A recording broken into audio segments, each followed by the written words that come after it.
Hey, Richard, you there? Richard.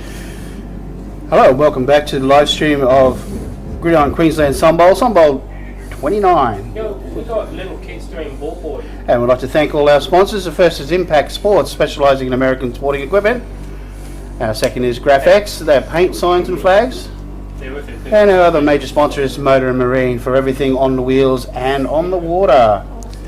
And our first thing we're going to do today, after we get this done, is we're going to announce the team sheets. Well, first of all, I'd like to announce the officiating crew.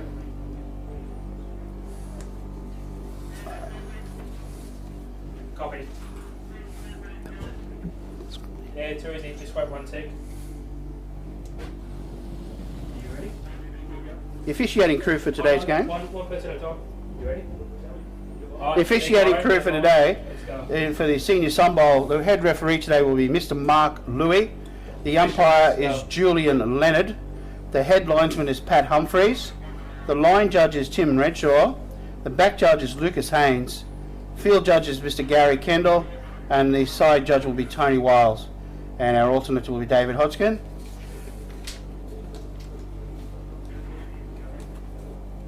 First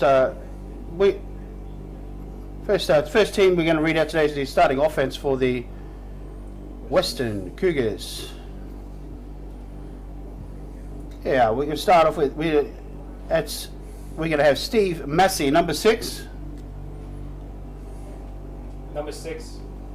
The quarterback is number 7, Adam Irwin. The running back is Luke Gordon, sorry, beg your pardon, number 20. The centre is number 61, Tim Groff. The left guard is number 52, Jake Semios. The left tackle is number 60, Gavin Rees. The right guard is Todd Steddon, number 75. The right tackle is number 63, which is Ben McKenzie. Number 85, the tight end is Wayne Muller. And the other receiver is number 3, Tony Doublestein. The tailback is number 10, Ryan Purvis. That's the starting offense for the Western Cougars. We'd like the rest of the Cougars to join them on the field if that's right. Thanks, guys. Your Western Cougars.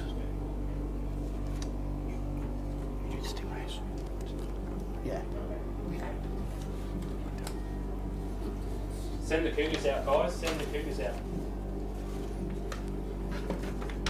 What's up? Okay, the starting defense for the...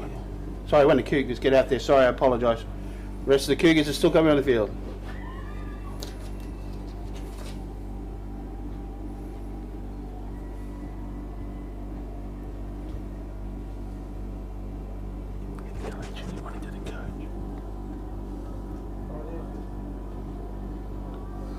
Ross got coach of the year. For the GQ coach of the year. Not for this time. Clean Fraser, head coach of the year. They didn't choose which is coach of the year. Coach of the Western Cougars is Mr. Clinton Fraser.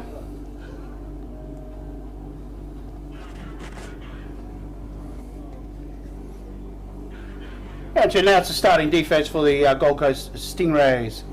Number 9, Frankie Passamani. Number 5, Scott Bice. Number 15, Joe Tropia. Number 37, David Sabrick. Number 35, Morgan Mackay. Number 44, Ike Summerfield. Number 56, Luke Kraus. Number 64, Adam Veronon. Number 13, Ezra Clayton. Number 55, Matthew Fatafeye. Number 51, Chris Mooney. Ladies and gentlemen, the starting defense of the Gold Coast Stingrays.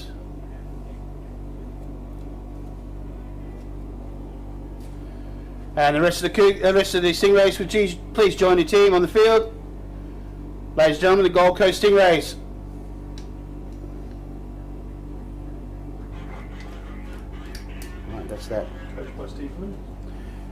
The Gold Coast Stingrays are coached by Mr. Steve Williams.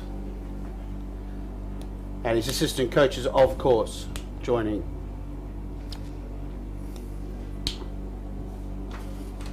Okay.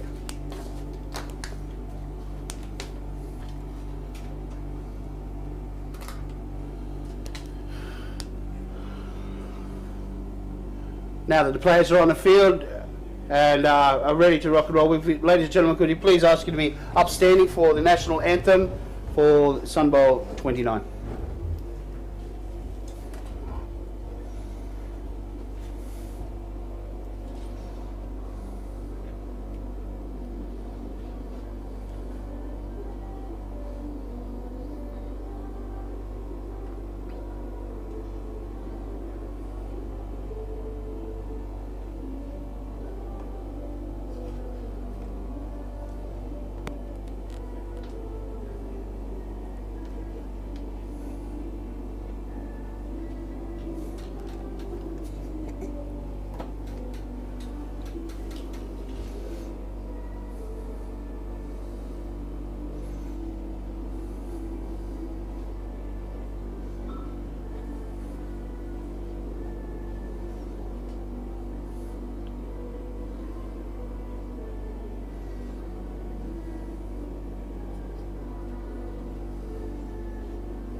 Okay, the teams are making their way to the sidelines ready for Sunbowl 29. Where in one moment we'll ask for the captains to come to the centre of the field and for the coin toss with the head official, Mr. Mark Louis.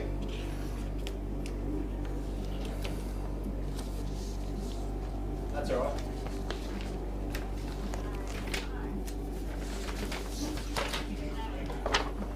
right. No, because we're running behind. Good.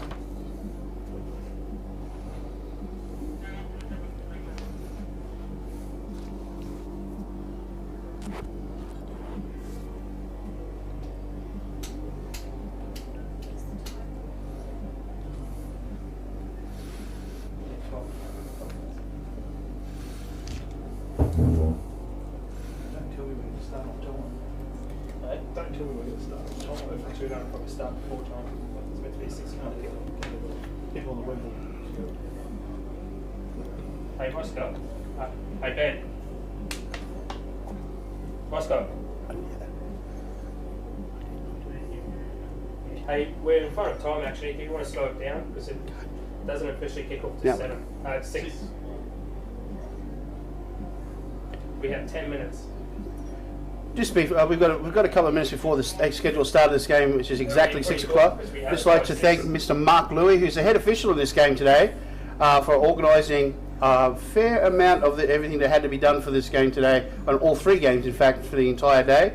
Mr. Mark Louis, thank you very, very much for all of your efforts coming into this game. It's been a lot of organising. Thank you, Mark.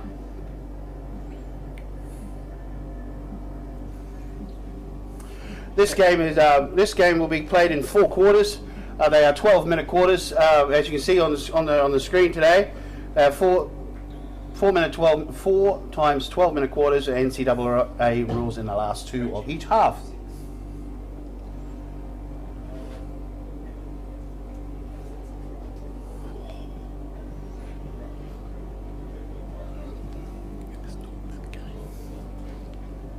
I'm joined in the commentary booth today. My name is Glenn Parker, and I'm joined today by the coaching director of Queensland, Mr. Jeff Hiddleston. And Jeff, how do you see this one going? Well, the Stingrays had a great season, ended up minor premiers, but their one loss this year has been to the team that they will face today.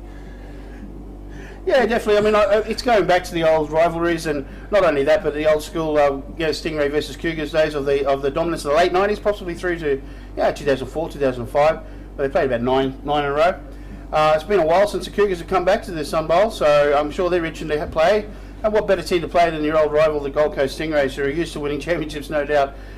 They have a very classy outfit and can depend on the calmness and relaxed coaching and experience of Steve Williams, versus the, a lot of old school players in the Cougars team that have been there, done that, some of them, and of course a lot of young people coming through. A really good combination. I think that, it's going to be a very physical game, and I'm sure will be lightning fast. There's plenty of speed out there today. We've had some rain, but it's nice and dry now. The track is hard. And we've got two quarterbacks that like to run with the football and pass, deep. So I'm sure that people to watch out there today. One, obviously, Damien Malloy from the Gold Coast Stingrays, quarterback, who loves broken play football and throws a very, very nice pass. So I think if he can get some passes away, we're going to see a lot of fun, a lot of long completions. But the Cougars, on the other side of the football, are going to be trying to prevent that and use their strong physical running game to the best advantage that they can. So it's going to be one hell of a battle. Yes, I think both teams stick to their traditional games. The Cougars have been known for basically their entire existence as being a power-orientated team. They certainly get out in some more wide open formations, but they sure know how to run the football between the tackles. And their tailback has been very exciting this year, and he has moved the rock up and down the field behind the big horses up front. Stingrays, yeah, absolutely. They're a bit more of a mixed bag. Certainly, Malloy's legs have won a lot of games for him and for the team. He's still learning the position of quarterback, even though he's played the position quite a bit. This is his first full season as the starting quarterback for the Stingrays. It might just seem like he was there a lot longer, but this is the first full year. But he's had a lot of tutelage from both Steve Williams, who was a former quarterback, played in a lot of the Cougars games, and from Kyle Lowe, who was the last Stingrays quarterback, which is really the man that's been at the helm over the big long run in the 2000s for the Stingrays. It's been Kyle at the wheel. So. Yeah, very definitely. It's the Stingrays pretty much is like quarterback high. They definitely produced some great ones over the years through their junior program, which was very good as well.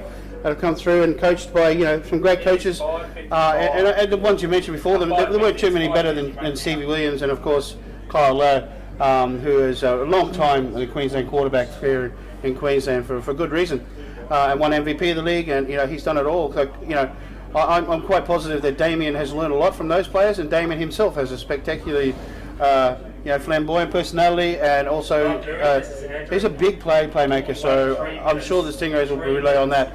But notwithstanding that, of course, there's the Stingrays' very, very tough and physical defence up inside, and excellent defensive backs through Ben Walker with extreme experience, and then Chris Moody at linebacking. They've got a lot of experience to draw on as well. So they're going to play a very, very physical game against the Cougars. I think obviously with the Cougars, a lot of experience in the offensive line as well. With the return out of retirement of Clinton Frazier. The coach and Booth, and his ability to coach offensive lines, it's going to be a heck of a game. So I'd strap yourself in and enjoy the ride, because this is going to be a good one. As you can see, we got the captains out in the middle now. We're going to go through the formalities, and referee Mr. Mark Louis will introduce the players to each other, and we'll have a decision on who will start with the football here today.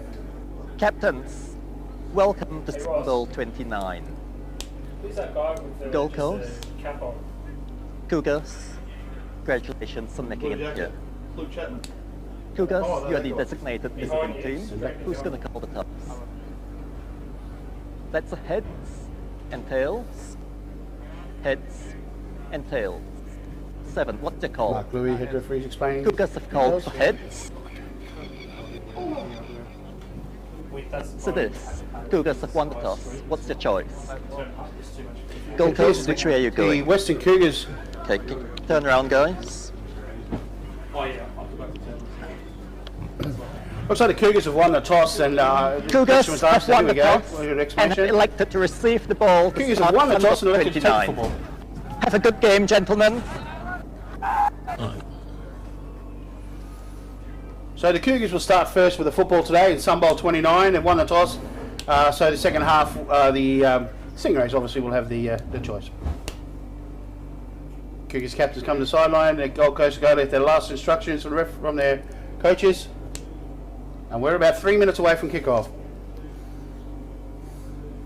Did you copy that, boss?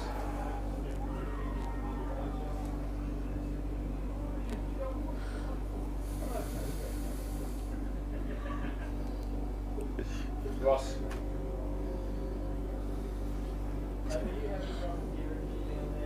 He's got an ID? Yeah. I just found out he's registered for it here. Pardon? He's a registered for it here. And I was after Ross. Oh, yeah.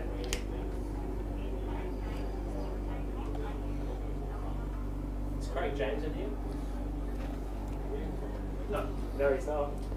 Okay, the players are taking the field. We're about less than about 2 minutes away now. The Stingrays will be kicking off from the clubhouse end. You.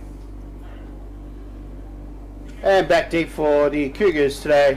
Returning the football is number 3, Anthony Dabblestein, and Richard just told us that he's not sure of the other number over the far side. Reese Perkins for the Stingrays will It sounds be. like Curtis Overson. Reese Perkins is the kicker for the Stingrays, number 87. And He's here we back. go, lining up to kick off for the Stingrays. And Sunbowl 29 is underway. We're live. Here we go. Big blocks up the front from the Cougars, and running the ball back is Anthony Dabblestein.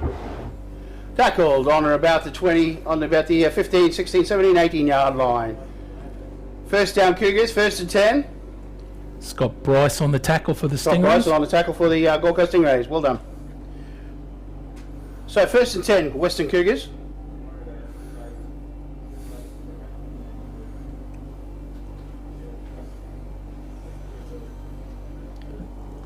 What are the odds, do you think, that this will be a run play?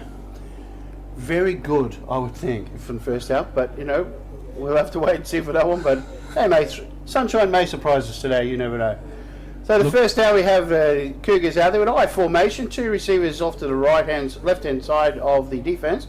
Motion out. He drops back. He's looking wide. That's on an out. Pad number 10 recepts the ball and tackle out of bounds. A gain of about 5 or 6 yards. No flag on the play. Result of play is the reception to number 10 for the Cougars, Ryan Purvis. And that'll be second and about 4 yards to go. Number 37, David Sarek for the Stingrays on the tackle. So the Cougars come out with 2 receivers to the right hand side and 1 to the left. Single back. Sorry, beg your pardon. 2 in the backfield. And a run up the middle with the Cougars. Number 10 carrying the football. Tackle at the line of scrimmage. Looked like number 5 in on the tackle for the Stingrays there. Who's that one, Jeff? Number 5 is Scott Bryce. There we go. Scott Bryce in on the tackle. Knifing in. Short gain. A replay on the screen.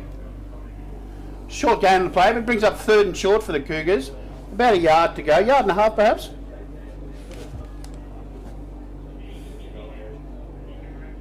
Cougars settle over the ball.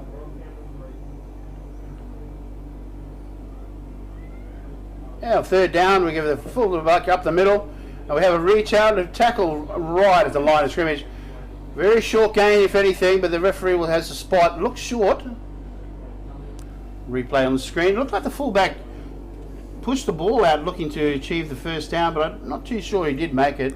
In fact, the referees agree. It's going to be 4th and short. We're going to time And we have a referee's timeout. This very well could be for a measure. Yes, it's definitely. We'll have a look at that on the replay and see how he goes here. You can see that he's a little quick handoff up the middle. He reaches out, and it's really where the judges spot the football, and the chains will come out and measure it. Looks very, very close. And that looks just short. Yeah, I reckon. Inches. An inch short. Referee's looking down on the chain. Looks to be just short. There you go. There's a symbol there. The signal from the head official, Mark Louis, is that an inch is short. It looks like they're not going to risk it here and they're going to punt the ball away. It does look like that. Inches short and fourth down. And there has been a change of personnel by the Cougars. One would suggest that they're going to punt the ball away and take their chances at stopping the Stingrays deep in the other half of the football field. Glenn, are you brave? Are you going to call a fake punt this early? It is possible, but it's not really part of the Cougars' break up for a fake punt, but we'll see. So punting the ball away is Anthony Davis. But then again, there you go. He's down the sideline very close. He's made it. He's made it Hard first to tell. down. Hard to tell. Where the officials initially went to looks very close to back to the original line of scrimmage even. Oh, sorry, to the yard to gain, I should say. It looks very close again. This could be another measure, I would think. That was on the fourth down. He was actually going to punt the ball, but was hurried and decided to run outside.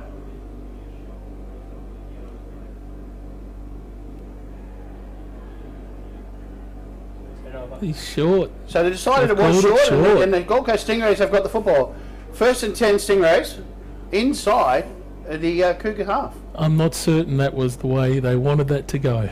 I'm absolutely positive that's not the way they wanted that to go. I think that was a broken play. It looked like he was going to kick the ball, but he scampered outside and he just failed by, whisker not to get the first down yardage. So the Stingrays will take over. 1st and goal inside the 30, about the 28-yard line. And the Stingrays, very similar to the Cougars, will come out with the very standard set, in a pro set almost. And he drops back and gives the ball to the tailback. A nice cut up the middle, nice blocking. Tackle made at the line of scrimmage, but again, nevertheless, of about 2 yards. And that'll bring up second at about 7 or 8 to go for the Stingrays. He might have got a little bit more than 3 there. Nice run, nice run. On the carry was James Taylor. Second down. Stingrays. Shotgun up. Nice pass by Damien Malloy on the out. Beautiful reception. Very well read by the Stingrays there. Nice tackle in the backfield. Downfield by the reception was made there by number, looks like 86. Yes. Number 86, Riku Hatia. There we go. A nice pass, a very nice pattern. Just the outside, very simple, nice yardage. That brings the Stingrays up inside the around about the 14, 13-yard line, and it'll be first and 10. They can still make a first down and not score, but only just. They're on the 11-yard line, in fact. So first down Stingrays. Shotgun. Nice and high. Damo, there was maybe a little bit of movement there on one side of the football. Quick whistles and flags. False start, number 8, offense. 5-yard penalty, still the first down.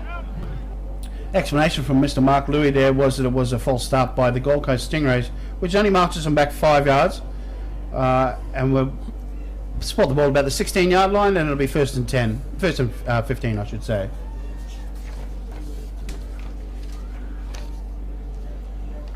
Shotgun, nice. Looking for the fade route on the outside, just a little overshooting the wide receiver. Nice plan. The intended receiver in the back corner of the end zone. Just a little bit on the pass, just not quite perfect, but very, very, very good idea on that first down play, which brings up 2nd and 15 to go. Stingrays camped on the 16-yard line, going in. Early stages of the Sunbowl. Malloy looking to go to Hatia, who is a former junior and senior Finland national team player. Well, there you go. And he Clock operator, please tells reset me, the assures clock me to that there will be a few 8:32. people from Finland tuning into our webcast. Yes, we're a multinational audience today, no doubt. You got to type it.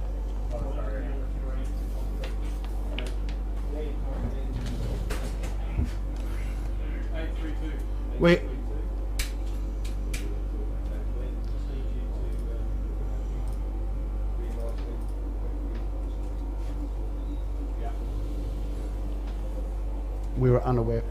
We were unaware. Okay.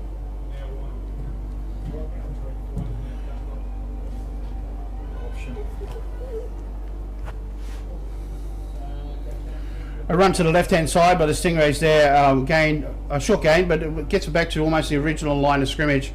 So it should bring up about third and about 10 yards to go. Actually, 3rd and 9. They got inside the original line of scrimmage. It's 3rd down.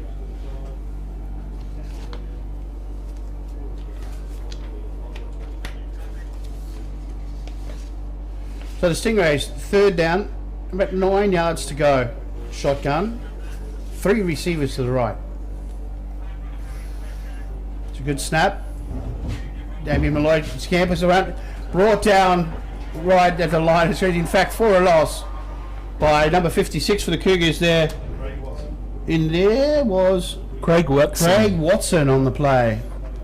That's going to bring up 4th down for the Stingrays. Decision time for the Stingrays. Certainly within field goal range, but will they go for it? It's 4th and about 12 yards to go. One would think they are, but they're setting up in a kicking formation.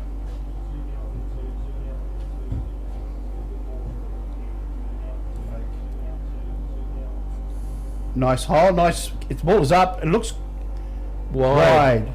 The kick is unsuccessful. So that will be a turnover on downs. So the Cougars will take possession of the football. Western Cougars will have 1st and 10. Perkins certainly had the leg for it, just a bit left. He definitely did. Plenty of elevation.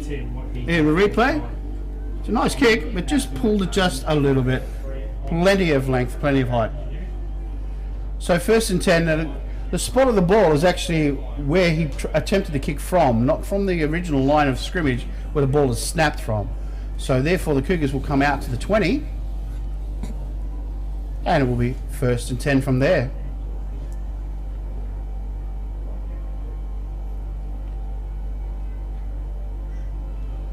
Cougars looking to sweep around to the left. Oh, nice cut back up the middle, but met by at least 3 Stingrays, and one of them came over the top very heavily on the Cougar player who's staying down. Appears to be okay. Yep, he's okay. He's back to the huddle. Carry on the play was number 10 Ryan Purvis at the time, I think. And a tackler, I'm not too sure. There was about three Stingrays at least on that play. One of them was definitely a number 5 again. So the Cougars are going to have fairly typical Cougars formation with a slot receiver, one either side, and 2 running backs and an eye. This time the quarterback drops back, looking for the out pattern, gets it, and receives there by number 3 Anthony Dabblestein. That's his 2nd reception for the day, and he gets out of bounds, and completion is made, and we're going to be still short of the 1st down, but he's looking at one replay on the screen of that route. You'll see him cut to the outside, and a nice roll out to the out, and a good tackle, and that'll be 3rd down and very, very short. It'll be less than a yard to go for the Cougars.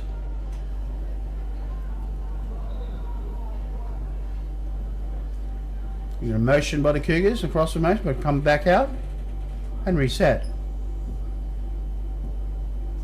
Oops. Oh, run up the middle, but met behind a line of scrimmage by that number 5. Scott the Cougars, Scott Bice. He's in everything at the moment. That's about his 4th tackle already. And he's in the 6th minute, so his name's been called 3 or 4 times already on the defense. A nice tackle, good read, great penetration, and tackle in the backfield. Nothing doing there. 4th down and still about a yard to go. Decision time for the Cougars. They've sent the punt team out. They have sent the punt team out, and Adam Irwin back. Oh, sorry, beg your pardon. It's Anthony Dabblestein. Nice, that little bit high. Anthony gets onto the right foot. A little bit of a dribble. It goes down. It has a Cougar bounce, and the Stingray's not interested at all. They'll just let that one run dead, and they'll take possession on side about the 26-yard line. It'll be 1st and 10 Gold Coast Stingrays. No flags on the play.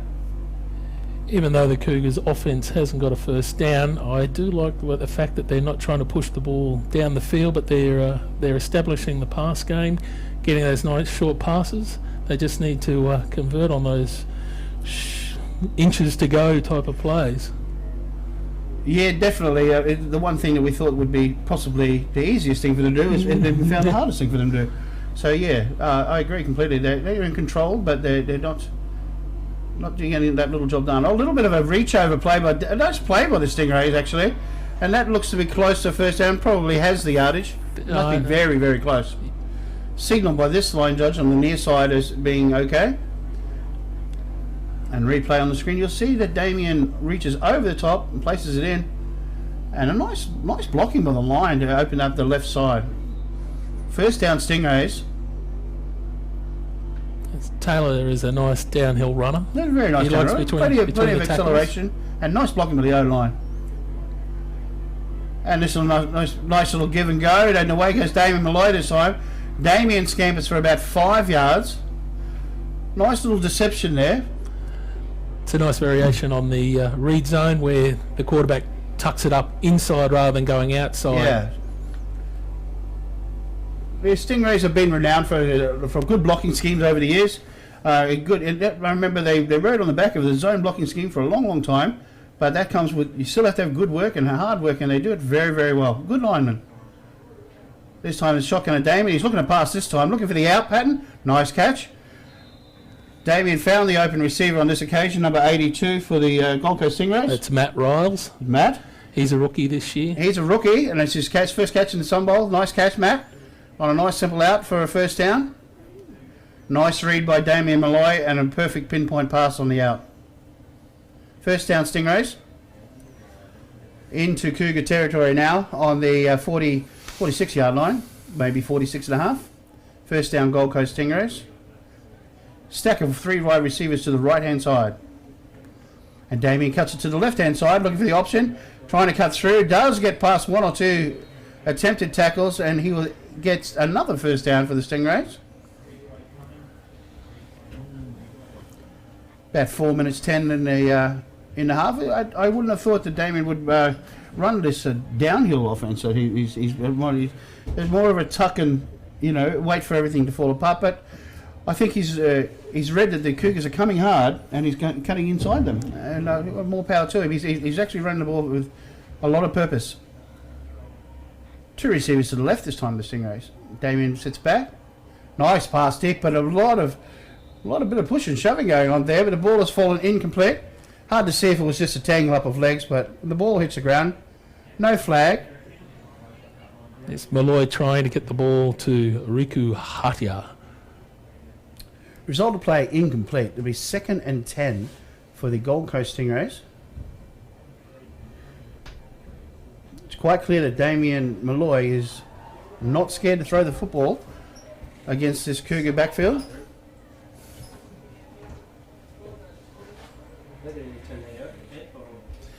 This time, a little pass out the outside. Nice block by the wide receiver, creating a nice screen to the outside for number 8 for the Stingrays on this occasion. Jared Hayes. That's Jared Hayes. A nice block, but you'll see this one in replay. When Jared catches the ball, it's a beautiful block by the wide receiver, and it gets him outside. A nice gain of about 7 yards. A nice slot screen off the zone read. Yes, exactly. Moving the ball around, I think they've probably run about 10 different plays already. This one's a little zone run to the right-hand side, cutting it back, and a mess of plays in there. A gain of probably, well, actually, it looks like he's tackled at the line of scrimmage for a very little gain whatsoever. We'll bring up another one of those 4th downs. It's decision time for the Gold Coast Stingrays. Yes, Taylor should have probably tucked that one up inside rather than try to stretch it out. Yeah, he definitely was getting cut back against the grain there, but it was just a little too many Cougars coming, across. But it looks as if they're going to go for this one on 4th down. Well, this close to the end zone, it's a bit too far to field goal and a bit too short to punt. Yeah, exactly. Oh, they may have drawn him offside. That was the attempt, at least. A free play at the moment. And Six is running through it. Oh, a big tackle. We'll have to see what happened on that play. It looked like they drew the Cougars offside with a hard count. Here we go. Yep, that's exactly what he's done. And then Damien has scampered around to the right side, beat the outside player, and down the sideline for a big gain. I'm sure they'll probably they'll obviously take the first down against there, the Jeff. defense. And The penalty is declined. The play stands. First down. There you go. They have declined the offside rule penalty. Sorry, and first down by the event of Damien's run. First and it will be first and goal, I believe. It is what makes Malloy very difficult to play. You just cannot assume that the play's dead. Very definitely. His legs are too live. It's an old rule, isn't it? Play to the whistle. And David Malloy drops back, gives it to the tailback up the middle. Adam Groff initially in on the tackle, and then a pile of about 5 Cougars to finish it off. It'll be second and goal, probably the same spot. You can see on the replay here that Damien drops back, and you see Adam Groff influences the play, and then a bunch of Cougars are in on the play. Joel Keep there, number 55. Yeah, it looks like getting 55 around the legs. tackle there. Yep. So second and goal, still around about the 5-yard line. Gold Coast Stingrays camped in the side of the 20. The Cougars. Oh, a little snap there, and up the middle again. This time, And that's Jared Hayes. Beautiful blocking by the O-line. And the Stingrays are in for the first score of the day. It's the old quick dive play. You'll see there the line. Oh, beautiful blocking. No problems at all. And that's Jared Hayes in for the first touchdown of the afternoon for the Gold Coast Stingrays, number 8. The Gold Coast Stingrays 6. Cougars yet to score. The point after, it looks like the Stingrays are going to attempt a 1-point conversion at this stage. Kick is up and looks to be good. The Stingrays 7, Western Cougars yet to score. Stingrays take first blood in Sunbowl 29. No surprise to me. There was a good drive, and they seem to be on top at the moment, in control at least. Well, certainly, if you're going to do that last play, it's a nice one to run behind. Noah Parker, former University of Michigan offensive lineman. He is a big unit. He makes a formidable blocker, and so Hayes just tucked in behind the big man. Yep. Got us some absolutely, yeah. He's a hard man to control, without doubt. I mean, let's be honest. As you say, lots of experience, but not only experience, but physicality and obviously talent. So why wouldn't you run behind him? And Jared Hayes is no slouch as a running back, and he knifes through there very quickly. He was completely untouched, basically. So first blood to the Stingrays. Kicking off deep is the Cougars coming in this one back. Anthony Dabblestein looking for a block. Does throw a nice one, but it's right up the middle there, and the Stingrays do control them around about the 18-yard line. Not bad yardage on the return, but pretty good coverage. Yeah, good coverage. It's always a rule of thumb if you can get them inside the 20, and they've achieved that. So good coverage, good kick. First down, Western Cougars. About a minute 20 left in the first quarter of Sunbowl 29. The Stingrays up 7-0, and defending at the right end of the field. The Cougars are 2 receivers. To the left and 1 to the right. Quick snap up the middle, tries to spin out of the tackle. Probably makes about 4 yards. Carrying the ball, number 10 is Ryan Purvis. The replay on the screen. Nice blocking there, but nice tackle by the Stingrays as well. About 6 yards to go. 2nd and 6 for the Western Cougars. I think the Cougars have done a little self-scouting. I've watched a bit of film of the Cougars in the last 2 weeks, and they generally like to run to the right side of the line. So far I've been watching these men hitting the left side of their offensive line. So yeah, trying to break tendency. I see what you mean. Oh, a little pump fake by the Cougars here. Nice pass and a great reception way deep on the left-hand side. That was number 8 for the Cougars. 6. What's it, 6? It is number 6. Steve Massey. It's Steve Massey on the reception. Nice play. Little pump fake there by the quarterback, and sending it deep. That's Adam Irwin, and that was a nice reception there. Steve Massey on down the left hand side. First down Cougars. Cougars looking for a quick reply here, Jeff. They're already down to the 30-yard line or so. So the Cougars. Interesting. Cougars have got some nice speed on the outside. They do indeed. Motion to the close side, looking for a run right, and he does that, just that, and he's blocked, tackled right at the line. Oh.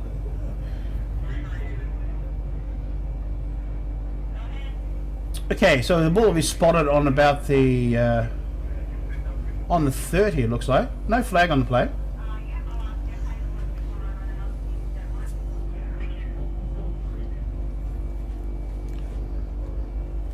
No flag on the play. It's looking like the end of the first quarter. That was a quick quarter. I guess there was a lot of running. There was a lot of running. Nothing too. Not too many surprises there. Although I will say that I thought the Stingrays ran possibly 12 or 13 different plays, which is a little bit unusual. But great success for it, of course. Obviously, yeah. No real big surprises. Runs by both teams. Good quarter of football, and the Stingrays up 7-0.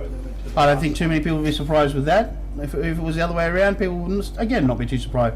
So Stingrays 7, Cougars yet to score, and we're going to begin the second quarter.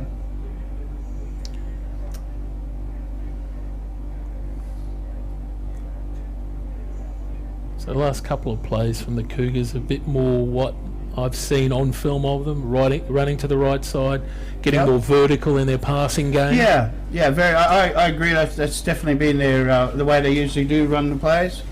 You know, running behind the experience of Ben McKenzie and the touch passing of the quarterback and a nice vertical offensive game.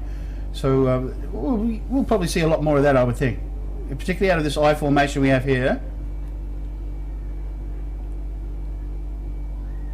Cougars dropping back to pass. Looking deep again on the fade. Ooh.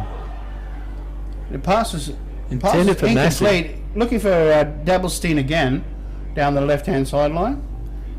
And the replay is on the screen. Have a look at that when he runs this route down there, right into the corner.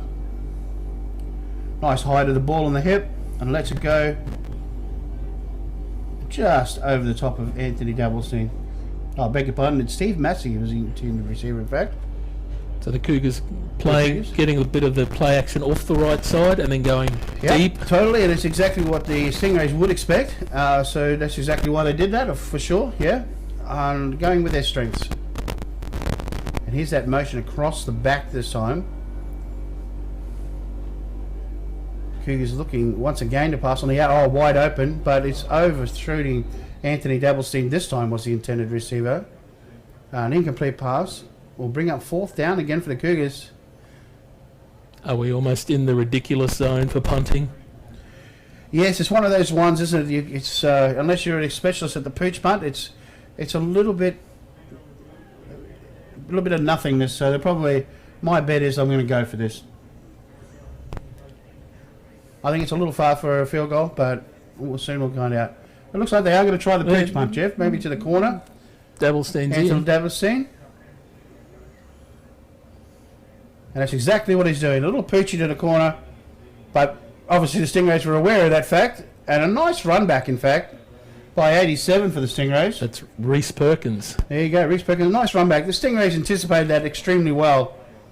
Nice little pooch punt. But already in position and beats the first tackle. That's the key. That is the key. He obviously well executed punt. He just didn't quite get it done coverage-wise. Absolutely right. Yeah, it could have been either a little bit higher or perhaps a little bit along the ground and get it out of bounds.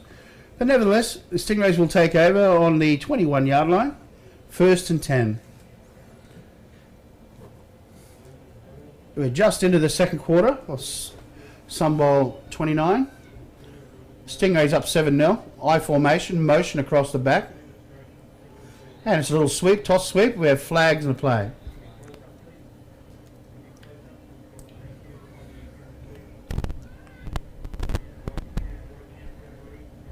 False start. The offense did not ever set for 1 second. 5-yard penalty. First down.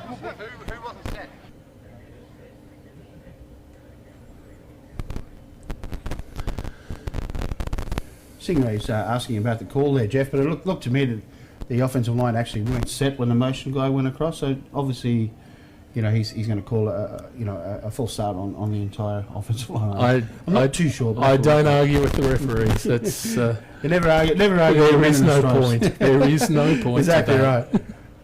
Those shotgun Stingrays. Damien Malloy changing the play. Nice snap. Nice pass. Looking for the intended receiver there down the right-hand touchline was 82 for Stingrays. A little over the top.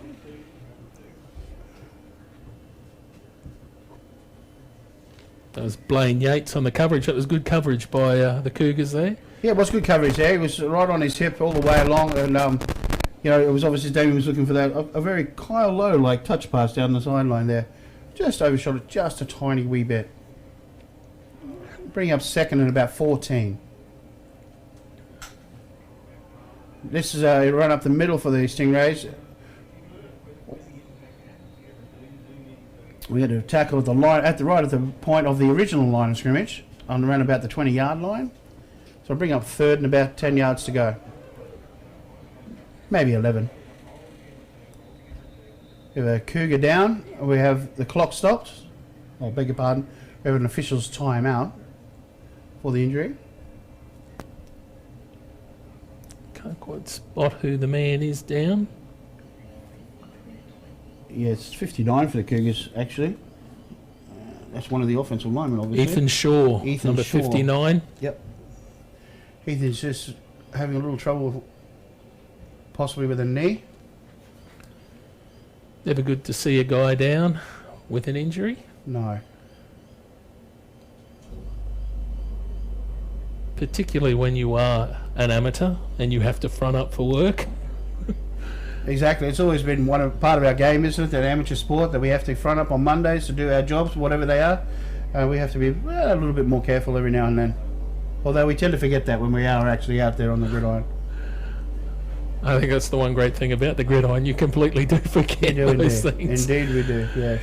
It's after the game that you go, oh, that's right. That's right. I've got to go to work on Monday. It doesn't look too serious, but it looks like he's going to be assisted from the field, obviously, as he has to be if we stop the play. But he is putting some weight on that leg, so I think he's probably just got a little bit of a stinger. He's a little ginger. I'm not certain he's going to be running out there in the next series, but we'll just wait and see.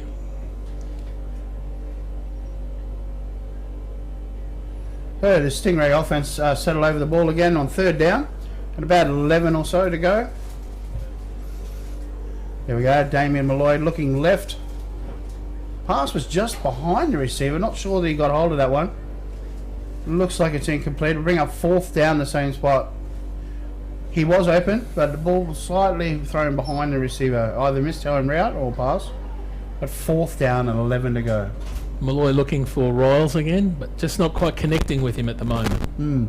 Yeah, just a little out of sync, which is pretty unusual for Damien, but I'm sure that'll pass. It's early in the day. I think if he'd come before the game and thought that the Stingrays were having trouble passing the ball and the Cougars are in fact syncing up very nicely, you would have been thinking of a different game. It'd be very, very difficult to believe. Nice punt, a little bit low, but it's going to bounce up nicely for 55 on the return. Coming, looking up the middle, gets a block. Big now cuts to the return. left-hand side, and he's brought down around about the 35-yard line. That's Joel Keep, number 55. It's a Joel nice Keep on the carry, on the return, I should say. Well, if Joel's a former junior player for the Cougars. He was indeed, yes. It's a bit straight in there, I'm not touching. I guess the success of someone like Joel at the senior level just really proves just how valuable the junior development programs are for all the clubs. Very much so. I remember the famous 1999 Sunbowl. The Stingrays beat the Cougars in the very last play of the game, nearly. And that was about 9, I think, or 10 junior Stingrays played in that game. And it was the birth of a very, very, very strong Stingray. Yeah. Cougars out of I formation. Big of a sweep this time for the Cougars to the right-hand side, looking for a bit of room. Not much blocking on the outside, but Stingrays very quick laterally. Shut that down quickly, and maybe a yard or two gain on the play. We're against second down. Purvis trying to get outside. I thought he might have been able to get there, but the Stingrays were able to rally. You'll He's see on got the some replay speed. here that the speed laterally of the linebackers from the Stingrays just shutting that down. 56, great play.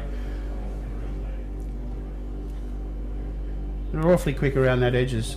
That's a big trouble for the Cougars. For the blocking schemes, they must get to that man, or it's not going to happen.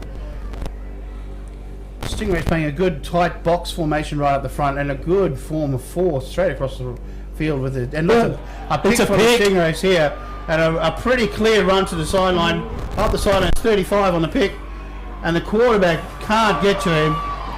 Returning for the pick six is Morgan Mackay, I think, on the run. It is. There doesn't look to be any flags There on are the no play. flags that I can see. We'll have a look at this one on replay. You'll see that Sunshine looks at the motion guy on the out, I think. And when he throws the play, it's read very quickly by the DB, and he's got it right under that right wing, and he's gone. He's up the sideline. Doesn't need a block. He can just outpace everybody. And I think that's Morgan Mackay. It Clear, is indeed. clear pair of heels all the way to the end zone. That brings the Stingrays up to 13, quick as you can blink. What I like is the form of carrying the football. That's right. Not a problem there. Very, very tidy. Very tidy. The Stingrays going for the point after kick.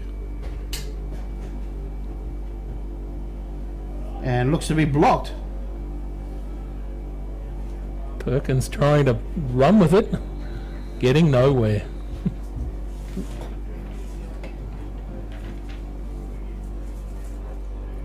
We might show that intercept again, viewers. We'll see if we can show the clean pair of heels that he has on the outside. We see here it is here, the motion guy coming across, and I think pretty sure he's looking for him on the out. He settles, and Sunshine looks right at him the whole time, and it looks like he read that easily on the out and made a good break on the ball. And down the sideline, clear pair of heels, too quick. And there we go. Yes, unfortunately, they were looking all the way to get to Muller, and the defensive back just jumps on that. Yeah, definitely. He read that all the way, didn't he? He did. He scored a touchdown. Stingrays kicking off. The score of 13 to no score at the moment.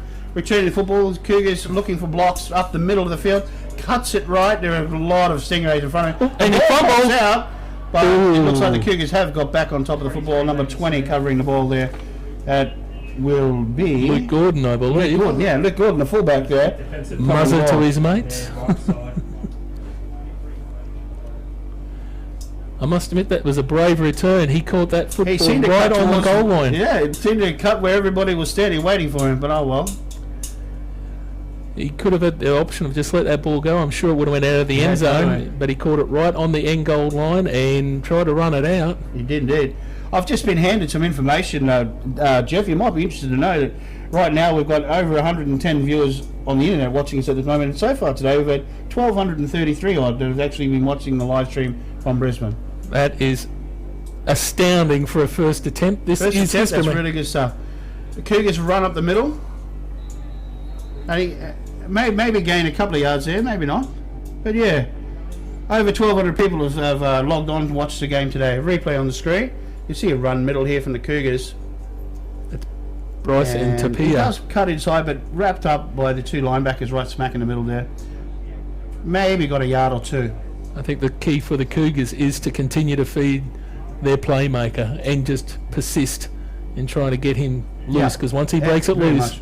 it's to the house. Definitely. It looks like the Cougars are looking to pass on this down. Oh, you know, he's tucked it away. Looking outside, and he's brought down with a gain, maybe about 4 or 5 yards. It's going to come up to... There is a flag on the play over on the... away from the ball. Didn't see the incident myself. The replay on the screen. You see him scamper away down there right inside. And there's the tackle there.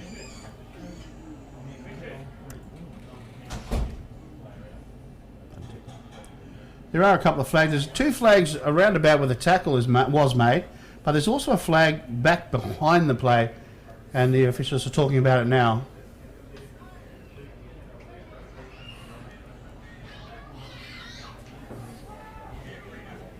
Here's the player we were just talking about. You'll see that he tucks it away and gets around the right inside.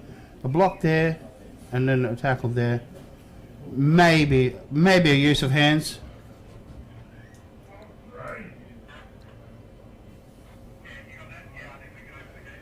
It could be a use of the hands on the far side, but we don't know what this one is on this side. But Mark Louis, the head referee, is just sorting with his officiating crew exactly what they saw and how he will administer it.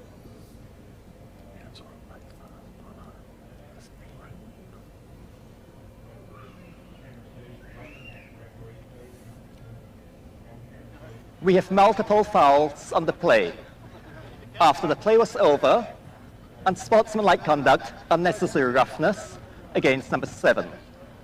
Unsportsmanlike conduct, unnecessary roughness, number 55 defense. In addition, after the play was over, we have a personal foul, illegal use of the helmet against number 13.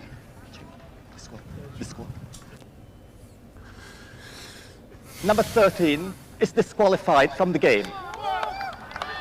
There will be a 15-yard penalty against the defense. First down.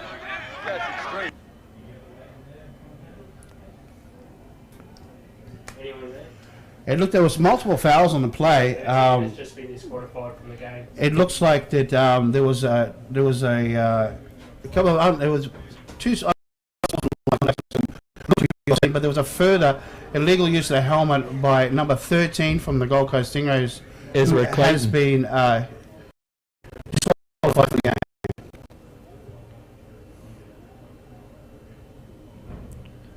All I can say is it looked like it was way off the ball because it didn't show up in that replay. It did appear to be a mile from the ball. I didn't see it in the live coverage. I was looking at the ball carrier clearly. But of course, that's why we have multiple officials, is to they have their own responsibility and areas to look at, and clearly he made that call from what that was. And you cannot use your helmet in anything other than to protect your head. This is true. This is true.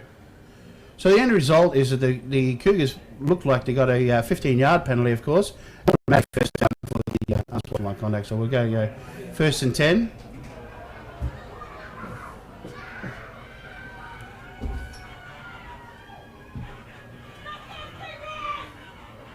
And run middle by the Cougars, up the middle.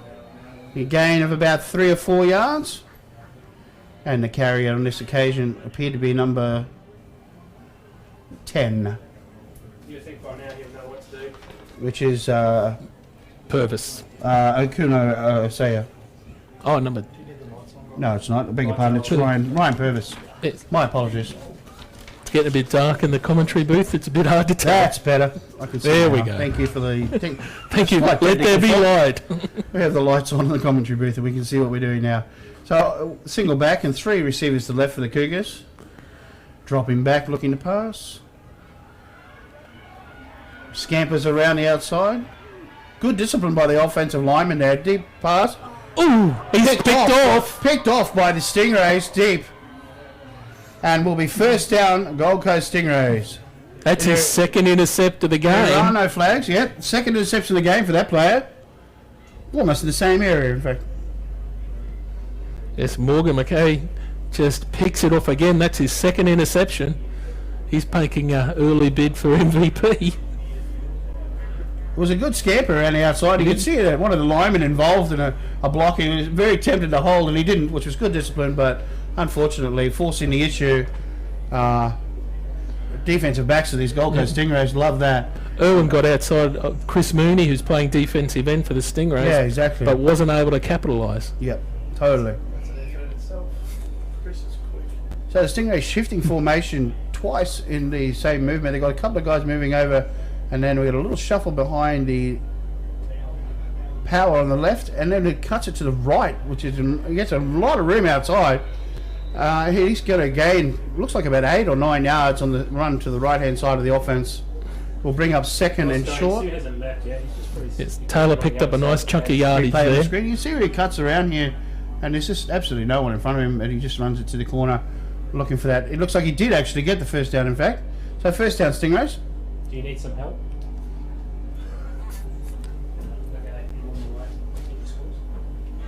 Stingrays back in possession of the football, and it's going to be first down. looking to pass, and that one's to the outside. Off the fingertips at 86 there, intended receiver. Coverage the Western Cougars number 29. Malloy's footwork letting him down there a little bit. He was throwing behind the intended receiver, Hardia. He just not quite on song at the moment with his Just receivers. a little high and outside. Yeah, it was nice pattern and a nice play. It was clearly that was the design of the play, but unfortunately just not quite exactly where he wanted the footy. So it brings up a second down. This time they go inside. They're seeing the pressure from the outside of the Cougars. He runs it right up the middle, and a gain of about 4 yards will bring up third and about 7.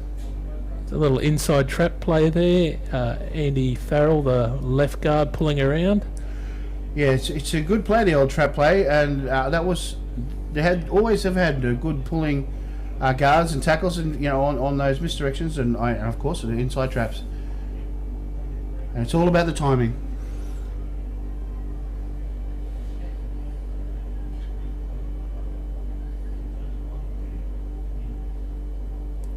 Little high snap, but brought down nicely by the quarterback. Steps up. It was intended receiver, number 8 there. It was a little short of him. We got a late flag on the play.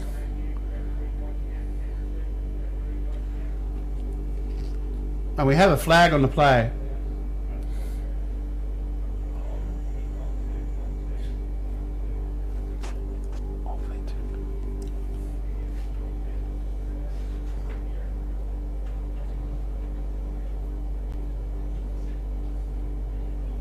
Pass interference, number 80, offense. That penalty is declined, 4th down. We had an offensive pass interference, which it means when the player's coming out, it looked like possibly before the ball was in the air, while the ball was in the air, there was a little bit of a bump by one of the crossing, like a pick play if you like, and that brings up a 4th down because the Cougars declined because it was an incomplete pass. 4th down, and the Stingrays have set up a punting formation.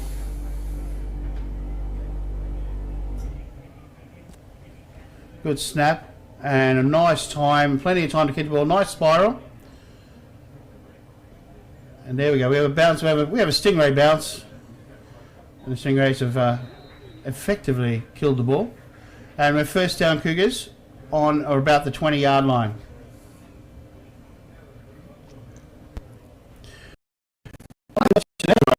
Except a couple of penalties and a couple of incomplete passes. It wasn't the usual control, but at the end result, they're back. Got the Cougars back on the 20-yard line. So yeah, they chewed up the clock a bit, and they're still in front by 13 points. So I don't think they've got too much to worry about on that. I think in general, the last 2 series of sort of offense and defense has been forgettable. Yeah, definitely.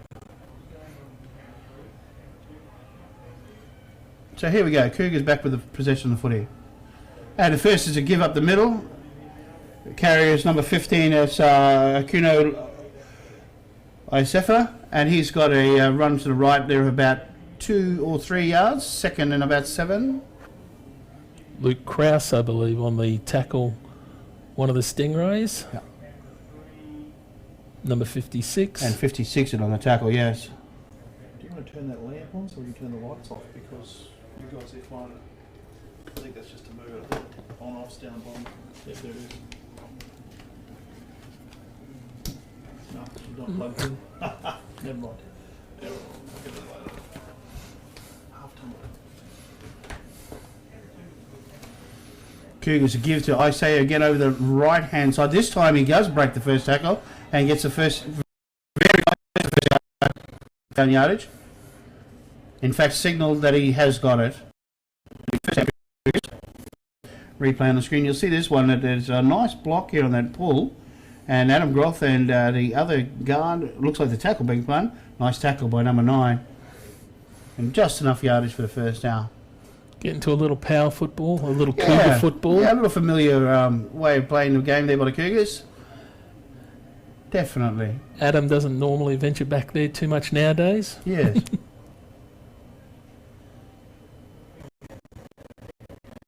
Here we go. We're going to run up the left-hand side this time for the Cougars. held up there. Nothing much going on there. Chris Mooney Chris Mooney in on the tackle. and Topia on the tackle.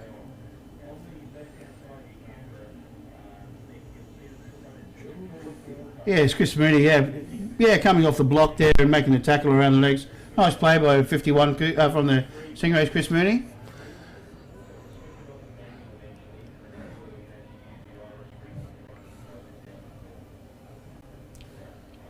Cougars second down at about 8 yards to go.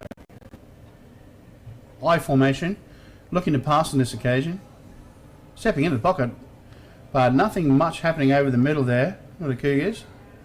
That was intended for Dabblestein, number 3. Yeah, looking for Dabblestein again, on or around the first down mark, right in the middle of the field, but too many Stingrays around him, and I think maybe he may have even thrown that one just away. Brings up third down, of course. Third and about 8 yards to go for the Western Cougars.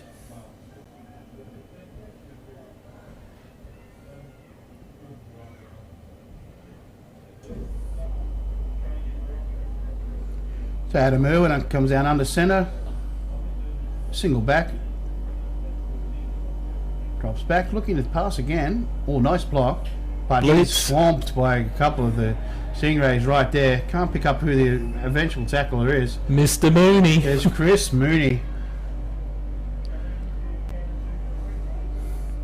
Chris Mooney in the backfield, terrorising the Cougar backfield there. Adam Irwin, and he had nowhere to go. That's going to bring up a punting formation, no doubt, for the Cougars. Joe Tapia brings the heat, and then Mooney just plays off the block and comes in underneath for the sack. Collapse that pocket, really. Chris is one of the probably one of the more experienced players on the field at the moment. Yeah, very definitely. He's been around a long time. I remember coaching as a junior, a very young boy out of Toowoomba. That's right. Yeah, he's gone on to greats. He's a very good player. He's played in a lot of different teams for Sunbowls, but He he's definitely pulled has. the Gold Coast home for the last. A bit of a scamper on this punt here. He's tucked it He away. could Is he gonna get the there. play? No, he's short. Going to be short. He's going to be Brave short. effort by Mr. Dabblestein, Anthony Dabblestein, on the broken punt play. Got it back to within about 2 yards of the first down mark, but that's going to turn the ball over. And the Stingrays will take over pretty much on halfway. The punt team has not been a friend for the Cougars tonight. It certainly That's has not. got to be the third time he scrambled. It's just everything they've done on the punt has either not quite gone right, or wrong. You know, even the really good peach punt they had wasn't so great in the end. But nevertheless, the centre of the field, the Stingrays have the ball again. So first and 10 Stingrays, right smack in the middle.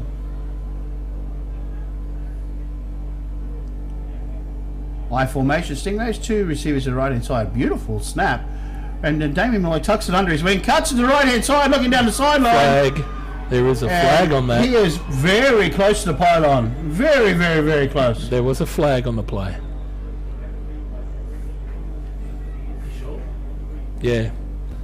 There is a flag. I did He see was it. very close to the sideline, about the 20-yard line, so I don't know if he actually does step out.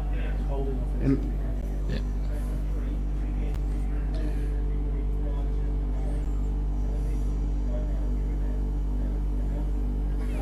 Illegal use of the hands, block in the back, number 80, offense. 10-yard penalty from the spot of the foul. It will remain first down.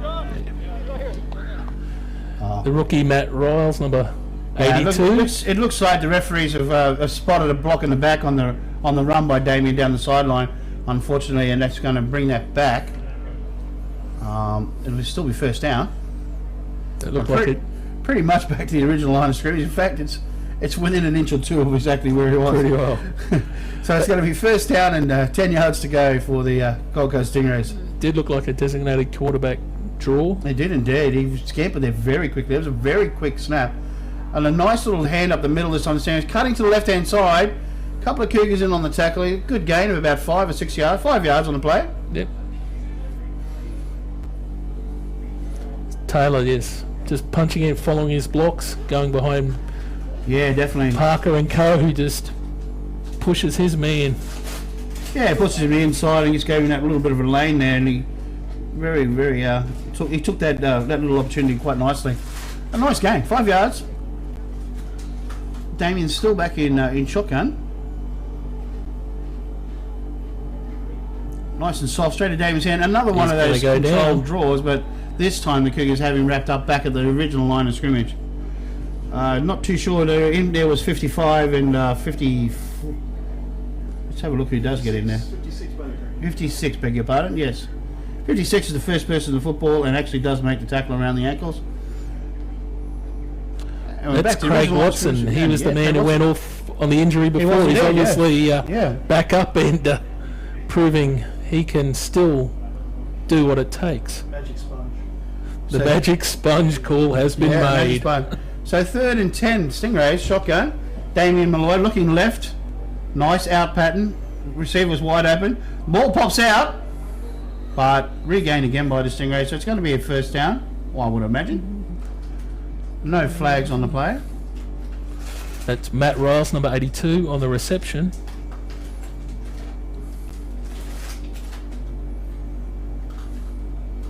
Yeah, you can see the linebacker reached in and pulled that out there, but that was a nice strip. It just was a bit too close to the sideline for it to benefit the Cougars. But a good hustle by the receiver as well. He popped back up on his feet and got to the ball. First down. Who are we at with the officials? Time out. 2-minute warning. 2 minutes left in the first half. We had the 2-minute warning in the first half of the Sunbowl 29. 2 minutes to go.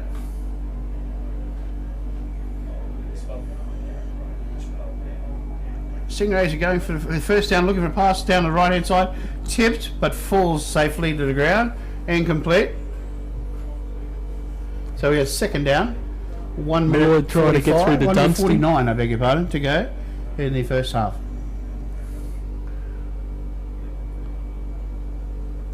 I think it's the first time Malloy's looked at Dunstan in the passing game and just couldn't quite get it done. Totally. So the Stingrays have gone to a wide out either side in a double backfield here. Under centre, Damien this time. Now he rolls around the right hand side. He looks to tuck this one away, going straight up the middle of the field.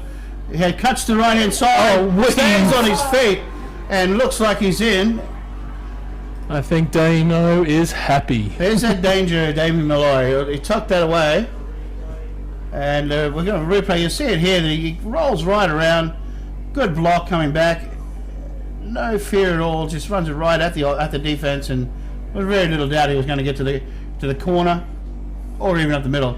He's a dangerous player in broken field. No problem in getting it in the end zone. 19-0. Gold Coast Stingrays. 1 minute 39 and a half. With all credit to Coach Williams, I'm just not certain he actually designed it quite that way. I know he meant to get Damien I would have thought it was a run around the corner, but nevertheless... not quite like that. It was not, but Damien always makes the best of any situation. All good quarterbacks do it. High snap, but he got it down okay, but it looks good. It looks good. The kick is good. That makes it 20-0 to the Gold Coast Stingrays, with 1 minute 39 left in the first half of Sunbowl 29.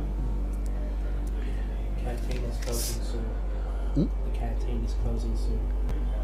The Cougars really need to get along now and not let this one get away if they are going to stay in it. They definitely need something to happen, and they need to happen right now. They need a positive return. And the Stingrays are playing that patient game that they always do, and Damien has made the difference in the last couple of runs. So, and capitalising on mistakes, that's the big thing.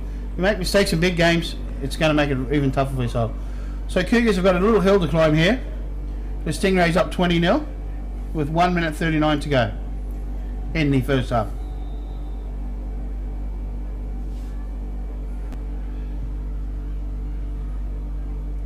Carry back for Cougars with plenty of blocking in front of him, but nice coverage by the Stingrays all over the ball, and they bring him down on and around about the 25-yard line, I think. Down there is a solid line. Doublestein with the return. Yeah, it was Doublestein. And you can see he's looking at the blockers in front of him, but the Stingrays just seem to be in the lane. So unfortunately he didn't get any more yards than he really wanted to. But first down, Cougars in possession.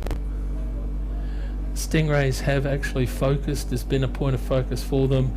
is their special teams coverage, because it is a bit of a joke around the club that Stingrays believe they can't cover kicks. Oh, is that right? Yeah, believe it or not. Yeah. Well, I mean, it's a third of the game, as we all know, and that was good coverage on that play for certain. Yeah, definitely. Yeah, we have a bit of a scramble by the Cougars quarterback this time, and we have a DB coming up from the Stingrays to make the play there, and there's nothing on there. No scrambling and that's outside there. Mr. Tapia, the linebacker, actually making it all the way out there. Nice play by the linebacker, making sure he had the outside container on the quarterback, coming around looking at good blocking on Chris Moody. They tied him up inside, and then the linebacker comes and cleans up the play. That'll bring up second down, obviously, and quite long for the Cougars here, about 15 yards. Looking to pass. Got the ball away, and it's out of bounds and incomplete. Clock will stop at 53 seconds, and that'll bring up third down for the Cougars. Irwin not looking as comfortable at the moment passing the ball. He did look much better earlier in the game. They look a little bit. They need to calm down. Yeah, for sure. Agree. And go back to the game plan. But time will tell. He's obviously looking to make a play. Third down and long. Again, looking to pass. This time he's gone longer, and it falls incomplete right in front of the wide receiver. Intended receiver at this time was Steve Massey. It falls incomplete. Coverage by 37 and 9 Ben Walker. No. If it is, I apologise. It wasn't Ben Walker on coverage. That's impressive. oh,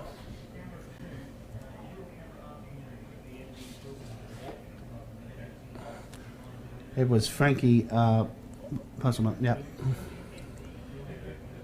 So it brings up fourth down for the Cougars deep in their own territory. Obviously a punting situation. He gets it away. It's a good punt. It's a little short of the play. He doesn't want to take it on the full, but he does take it on a nice bounce and tackled immediately. Good coverage by the Cougars. And tackled on about the 30-yard line. Excellent punting by the Cougars on that occasion. That's the best punt they've had all day by a long way. Good coverage. take small successes first. If you're going to rally and come back in a game, absolutely, it starts with a good punt. I mean, you have to get be better positive field and you have to stay. For sure. And I'm sure that's what the coach will be saying at half time. Absolutely. They've had one broken play and an intercept, and one touchdown. So he'll be drawing on the positive. Oh, you must stay positive. Yep. Oh, nice give up the middle, but a good tackle. Not much going on there. We're into under the 30-second mark now. The Stingrays may or may not run another play. With Jared Hayes on the carry then, just a little quick dive up the middle. Yeah, a little quick dive just to settle things down a little bit and run it out to the half-time mark. I'll see they may make one more snap, the Gold Coast Stingrays. They don't have to snap the football, and it looks like they're rolling out. They may try and get it off. They may. Looks like they are. I'm not too sure why, but that's okay. He does, and it is another run to the outside, then cuts it inside. Cougars have not made all the block on the edge. Oops, we got flags. And we do have a couple of flags on that play. He cut it to the left-hand side. Result of the play that the time has expired, but we have flags on the play. Massive.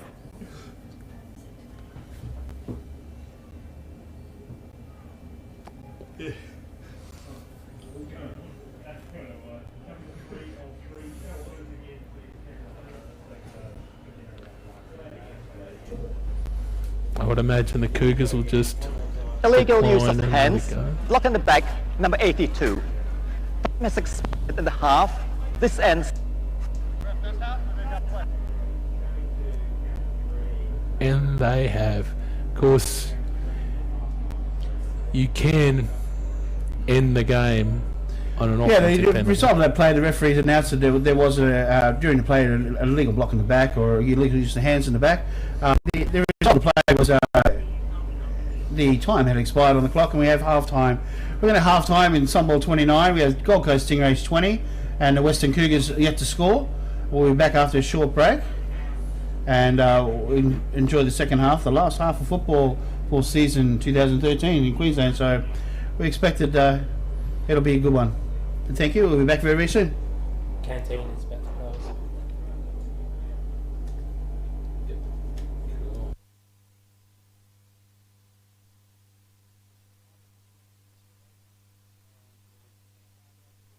Cougars. And we'll get underway. 5 minutes.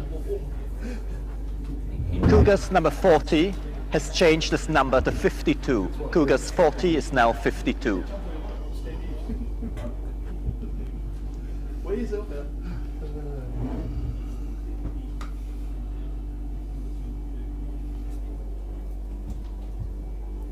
Cougars number 50 is now 42.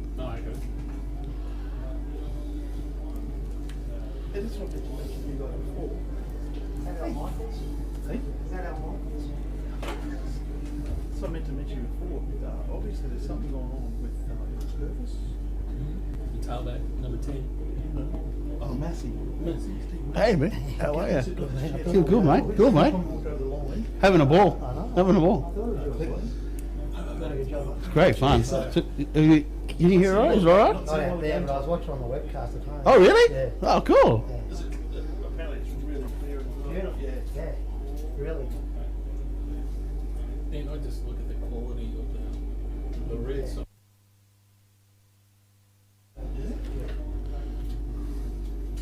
Okay, we're back. We're going live.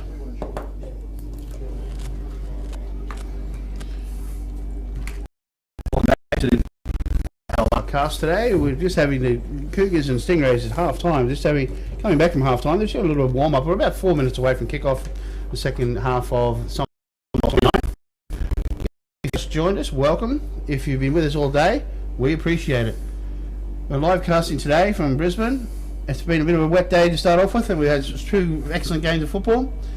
And currently the Sunbowl 29, the Gold Coast Stingrays in the blue and white, and the Western Cougars in the yellow and black. And the Cougars are down 20-0 at the moment. The Stingrays up 20-0. And they had a couple of big plays in the first half there, Jeff, where the Stingrays capitalised on mistakes and turnovers. One, a brilliant pick six down the sideline. And the other one was a nice pass down there and a beautiful broken play run by Damien Malloy, the quarterback of the Gold Coast Stingrays.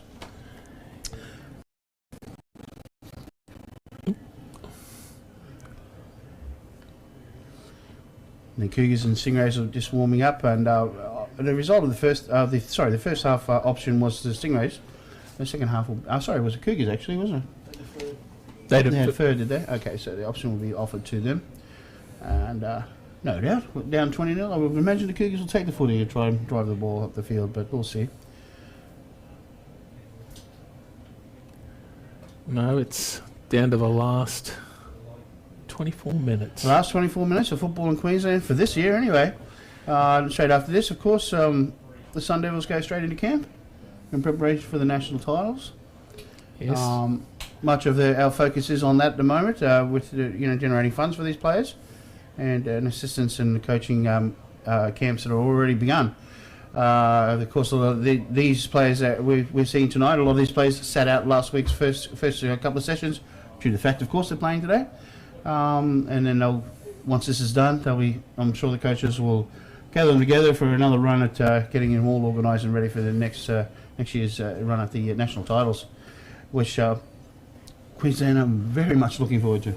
Yes, I managed to catch up with Coach Box just before the game, and he was very enthusiastic about the prospect of leading Queensland to a title next year.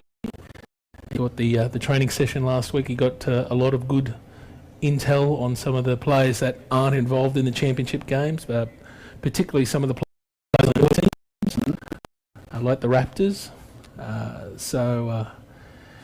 He's very keen to get everyone into camp next weekend, I believe, is when the first one after Sunbowl, and see some of these lads down there as well.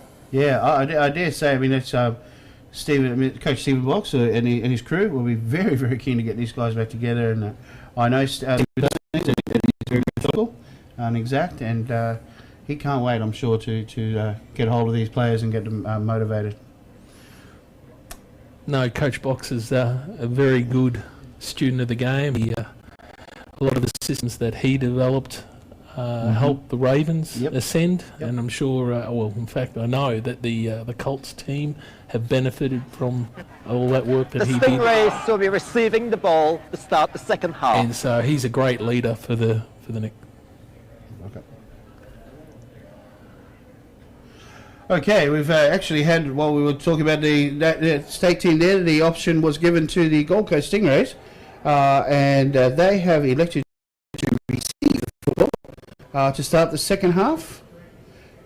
So, as Coach Jeff was saying, well, best of luck to the Sun Devils when they go into camp, and Coach Box and his team, and have them focused and all tuned and ready to rock and roll for the national titles. If you're watching from interstate, watch out. The Sun Devils are coming your way, and enjoy that. If you're watching the cast, please note that it's a pretty good effort we've put together. This production has been awesome, and we'd like to thank Paul and his team, and also, of course, East for the magnificent scoreboard. Yes, it's a fantastic venue. It's been enjoyed the call today. It's been a great lot of fun. The Cougars are going to start the second half for the kickoff here. The Stingrays are ready. Here we go. Going deep. Nice kick all the way to the back of the end. Not even interested in the Stingrays. That's a great kick. In fact, that might have even gone over the bar. But we're looking here. The Stingrays not interested in returning that football. And we're going to start. They don't need to. It's going to start on the 20-yard line. 25. I don't think they physically could have returned that ball. They could have either. It was a good kick, wasn't it? A very good kick. They couldn't have remained on the field of play and actually touched that ball. So Not a hope in Hades of getting hold of that one. He really got a hold of that one. Yeah. So the ball will be placed on the 25-yard line. Remember the NCAA has changed that rule slightly. And it comes out to the 25, first and 10 for the Gold Coast Stingrays. I don't know how I feel about that coming out to the 25, to be honest. Yes, it's a big argument both ways, but you know, the powers that be to write the rules know more than we do. But yes, it's just argument both ways. Stingrays in I, but a slight shift. The give is to the tailback and tackled over by number 4, Harry Alderton on the play. I think that's the first time I've seen Harry on. I believe it is the first time I've seen Harry Alderton play, and of course in the first play he makes the first tackle. Harry's in his 433rd year of football up in Queensland. I think it's his 25th year in a row, as a matter of fact. Harry Alderton on the first defensive play, trying to make a difference, trying to lift his D, I guess. Knifed in there, made the tackle. So that will bring up, it's for a loss as well, I might add, for the Stingray. So 2nd and 11. Damien Malloy sets back and looks on the out pattern. The receiver is open. And quick reception and get out of bounds for a gain of about 7 yards. We're going to bring up about 3rd and about 5.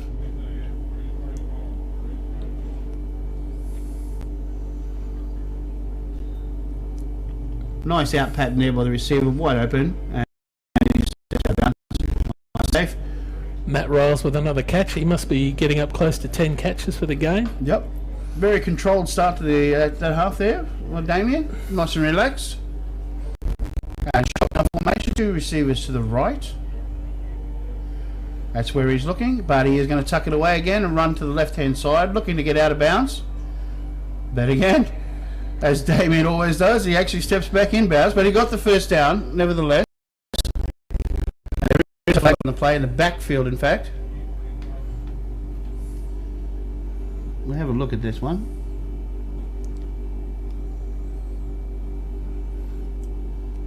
Nothing obvious on the replay, but Couldn't see much on that one, but it was dropped round about when Damien did break left. Could have gone either way, but we'll hear from the head referee. He'll let us know. Personal foul, unnecessary roughness, number 54, defense. 15-yard penalty, automatic first down. So we have an automatic first down for the unnecessary roughness during the play. Obviously for the Gold Coast Stingrays on or around the 40-yard line. it wasn't really obvious where that happened. It wasn't at all. Didn't see it, but then again.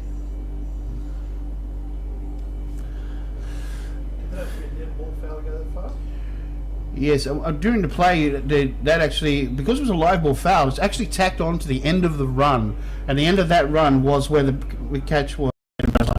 So I give to the left-hand side. Nice cut up the middle there, and we've got about a 4-yard gain on that play. So you can see that the 15-yarder was not tacked on from where it was. You can see that the snap was low, but a nice break to the left-hand side. Carry, his nickname is Tumbles, so it kind of fits with the type of run you just saw. Yeah, it was very much that way. A nice little run at about 3 or 4 yards, maybe about 4 yards. It sets up a nice, comfortable second down. 2 to the right, and split backs. Mixing up the defensive backfield quite a lot for the Cougars. Maybe trying to unsettle Damien. A deep pass. A pick off by the Cougars.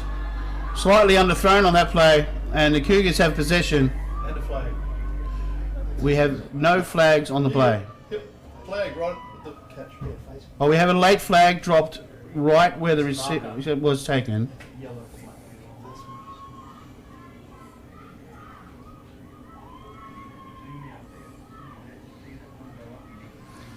There's the pick. And there was a late flag coming.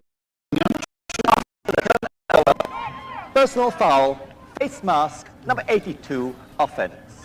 15-yard penalty, return of a stance, first down. So You can see that the receiver, the intended receiver, actually reached up and pretty much grabbed the face mask of the intercepted, the player that took the intercept. So that's a 15-yarder. Tacked on again to the end of the run, which was the point of the interception, obviously. First down, Cougars. Cougars in possession now, 1st and 10. I formation. 2 to the right. First play, give to the tailback up to the left-hand side of the offense. Short gain of about 2 yards. Bring up second down, Cougars.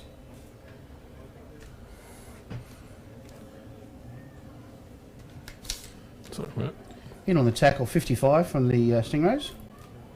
Matthew. 51, Chris Mooney.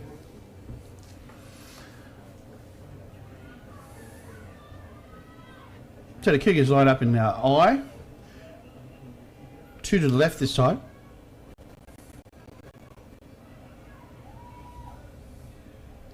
Cougars drop back, looking to pass. Oh, a little shuffle pass coming across. Looks like he ran into the back of one of the Stingrays 64, who completed the tackle in the backfield. Loss of yards. Here's the replay. You'll see that the quarterback rolls slightly and then just shuffles it inside. It wasn't quite what he wanted from the lineman there, and the tackle was made in the backfield. Vernon stayed at home, as he should as a defender. That play was just not on in the end. Exactly, yes. That'll bring up a third down for the Cougars in about 12. Motion. Set to the left. Now he's looking right down the middle. Oh, oops. Tackled at the line of scrimmage as a flag's thrown and the helmet has popped off. There's no doubt that there was going to be a flag on that play. Yes, it looked like right from the beginning that was going to be a flag. We don't know what the contact was. We'll see it on the replay here. It looks like he tucks it underneath, and someone reaches out and just instinctively grabs him. I think, yeah, more or less. But it looked like it could have been face mask. But anyway, we'll see what the referee says.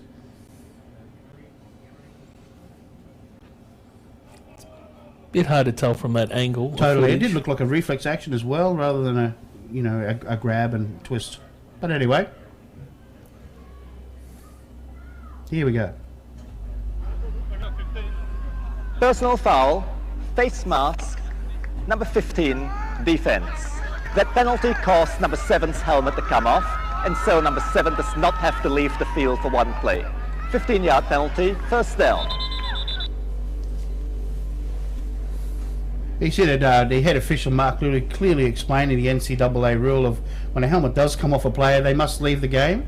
However, if it is the result directly of a foul, then the player does not have to leave the field of play. And that's exactly what happened there. The face mask was what caused the helmet to come off.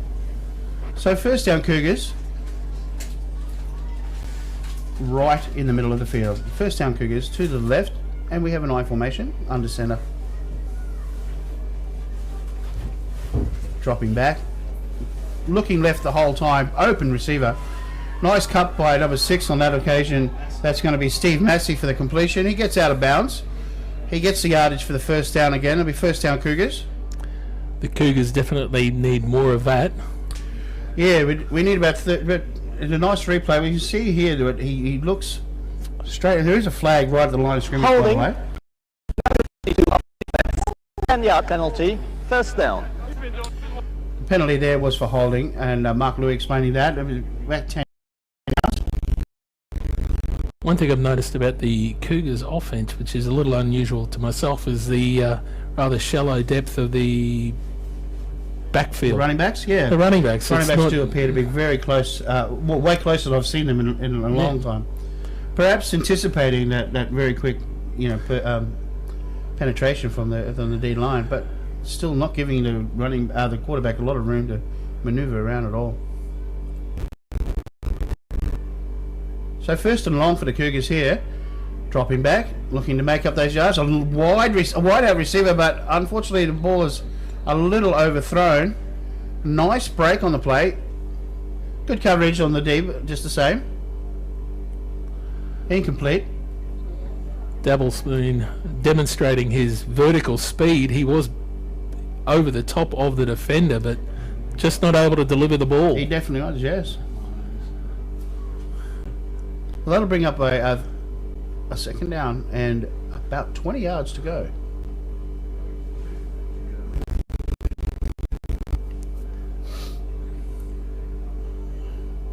Cougars looking to score in this opening drive of this half. Try and peg back a few points here. Again, looking for the same receiver on an out this time. I think it's complete, but it looks still short of the original line of scrimmage.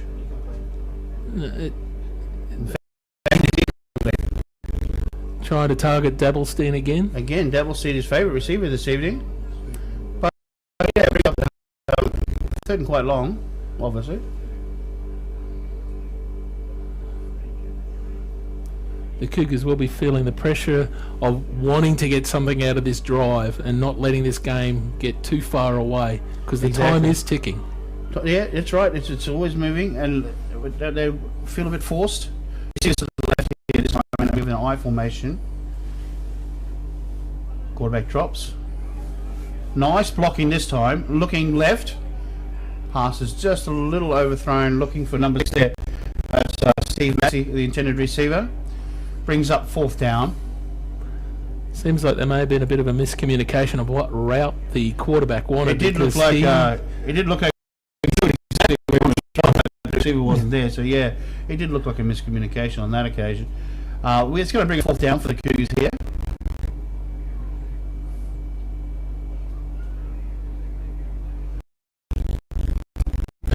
Right, gambler, are you thinking fake punt?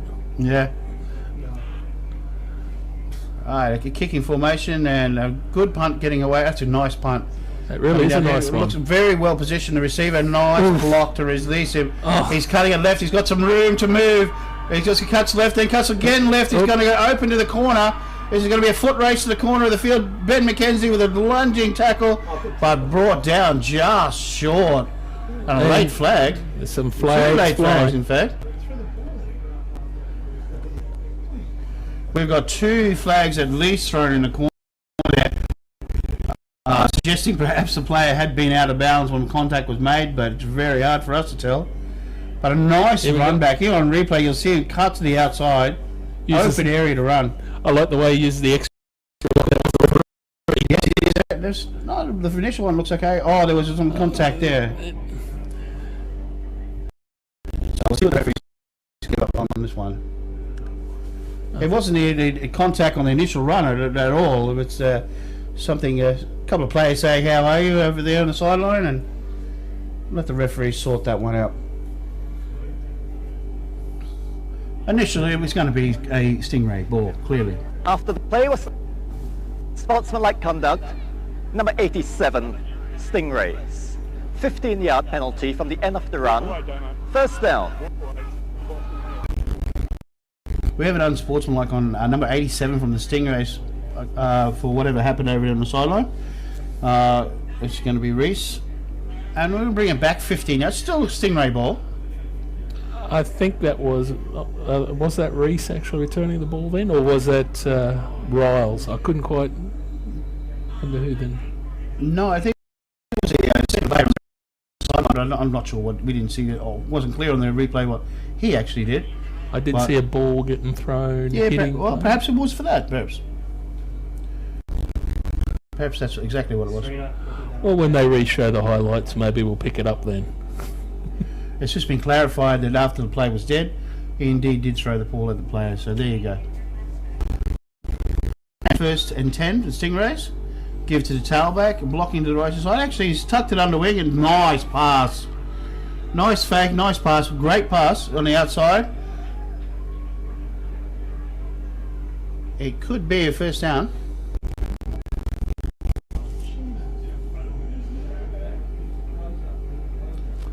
Yeah, it's first and goal, Stingrays. That was the completion to Brock Dunstan, number 80, the tight end.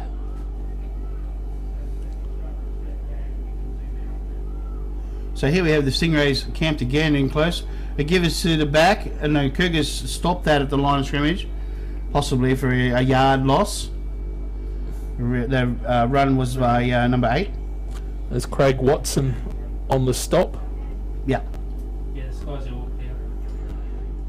He's recovered well from that early injury. Yes, He's been making some plays for the defense. He's made two key stops, as a matter of fact. So we got a second and goal situation from about the 4 or 5 yard line. The Stingrays in a split back situation. Damien Malloy under centre, looking to scamper left. Read beautifully by the D, but missing the tackle. Going to the corner, and Damien Malloy is cut down about this line of scrimmage, about 5 yards out.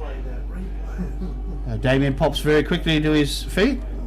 If you watch this replay here, you'll see that the Cougars have beautiful containment here, but unfortunately didn't make the tackle. Damien scampers to the outside and then is chopped by the 42, taking the legs out from under him as he's running. Obviously perfectly legal, but we have a time race, and then got back to about the 3 or 4 yard line. Timeout, Stingrays. Timeout, Stingrays.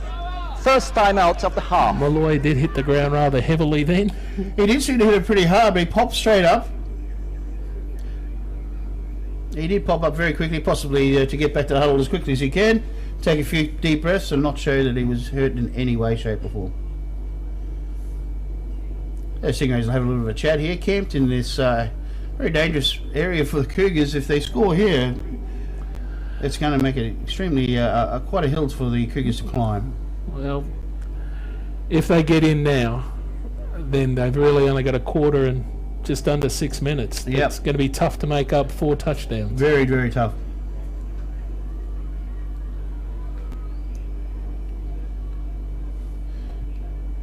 So the Cougars settle down in defence, and the Stingrays are back on track. 2 receivers to the right hand side this time. And Damien Moyes sits back, looking right all the time, and nice little. And that is it. And that's going to be to the tight end, I think, from memory. But there is a flag dropped at the line of scrimmage. It's Riles on the catch. It's 32 is the receiver. The play itself looks okay, but there is a flag dropped in the area that the receiver was leaving from. So here's the referee. Interference. Number 82, offense. 15-yard penalty for previous spot. The touchdown, the snake. Third down. Now basically, the audio is a little bit broken up there, but it's basically pass interference. Obviously pushed off, I would say, and made the route inside, and so that's going to come back. And spot the ball around the 20-yard line. Still 3rd and goal.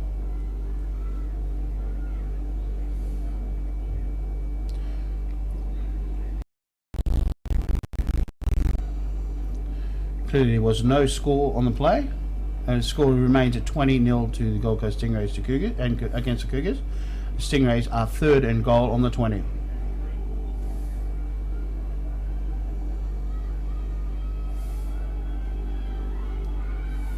Shotgun, he's a little high, but he brings it down nicely, looking for the fade route.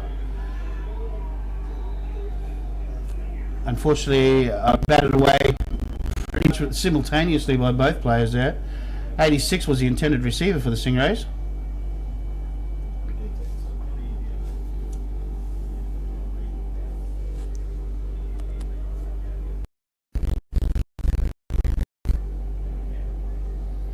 The Cougars defending quite well here actually, given that it was a penalty of course, but it's 4th and goal and the ball's on the 20. And the Stingrays appear to be going to attempt a field goal at this stage.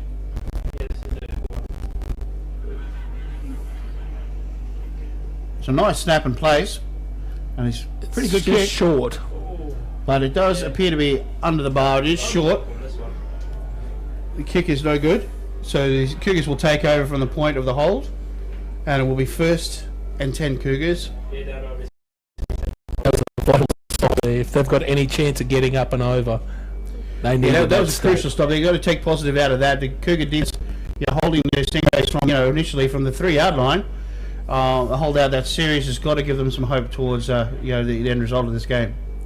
You've kept it a 3 the clock is ticking, yeah. You've kept it a 3 TD game. If it's a 4 TD game, that's really a... Yeah, that's a huge swing around. If the Stingrays were successful, even with 3 points, that would be a devastating blow. Becomes 4 scores, makes it very hard. Yeah, 1st and 10 Cougars.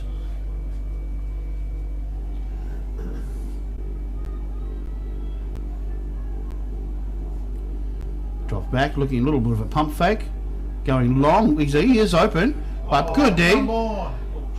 Good D. The defensive back placed himself in the right spot. There is a flag dropped to the line of scrimmage, by the way. We do have a flag on the play. Purvis was the intended receiver. They want to get the ball in the hands of their money man, but they're just not quite able to get it done frequently enough. There's no flag on the play. The blocking action was legal.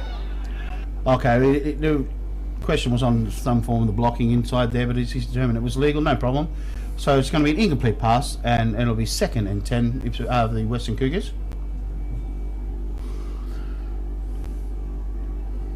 And the Cougars have 2 wides to the right hand side with an I formation. Good snap. A nice run in the middle there, breaking a couple of tackles there. We've got about a 7-yard run. We'll have a look at the blocking on this one if we can get a replay.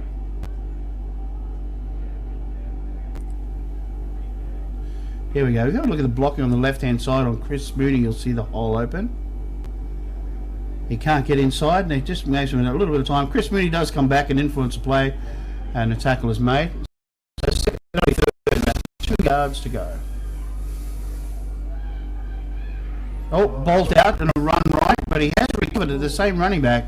Look, it appeared to bounce straight back into his hands, but he's still going to be short. And see if we get a replay of that one popping out. We must have missed that one, but anyway, that's okay. He has come back, and it looks like he did get the first yard. I thought he was short, but it's all good. You got to take him the way you get him. That's still a first down. Back into his hands. You'll take that one. 1st and 10 Cougars on about the 30-yard line. Sometimes you got to be lucky. Yeah, sometimes you got to make your own luck and take it when it happens. The Cougars with a single backfield, and we got doubles both sides.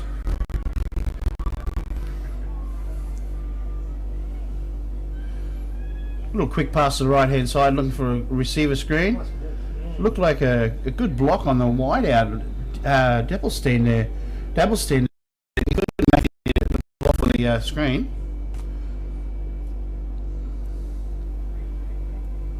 Let's have a look at what happens to Dappelstein here. He looks to make the block off the screen. Oh, he actually slips over, unfortunate. But a positive gain of about a yard and a half. 2nd down and 8.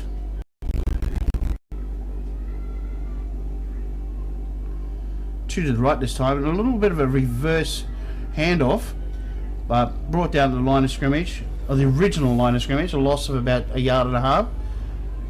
Stingrays seem to be indicating Chris Mooney that is they've standing got up the and ball. thinking he has possession of the ball.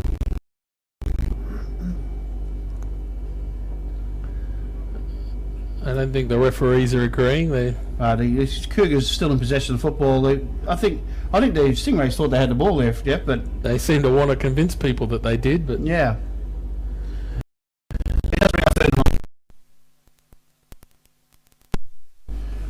Who need to keep this drive alive if they have any chance at all in this Sunbowl. Motion to the left-hand side. And dropping back, looking left. Nice pass on the out. Nice out there. Open all the way. Was the motion man on the 10. That's Ryan Purvis there. You see him motion across here. If you see the replay, the motion across here. And he'll cut up and just a simple 10 or 12 out. And a really, really nice touch pass to the outside. Good coverage. But nice completion and gets out of bounds. So that'll be first down Cougars into the Stingrays half, only just, but on the 49-yard line, 1st and 10. The money man, number 10. Absolutely. And here we go with a run up the middle, a little bit of a stiff arm, another stiff arm, and then a beautiful, nice tackle there. Nice tackle by the Stingrays, number 9, in there again. You see the run up to the right. And a good stick. There, beautiful.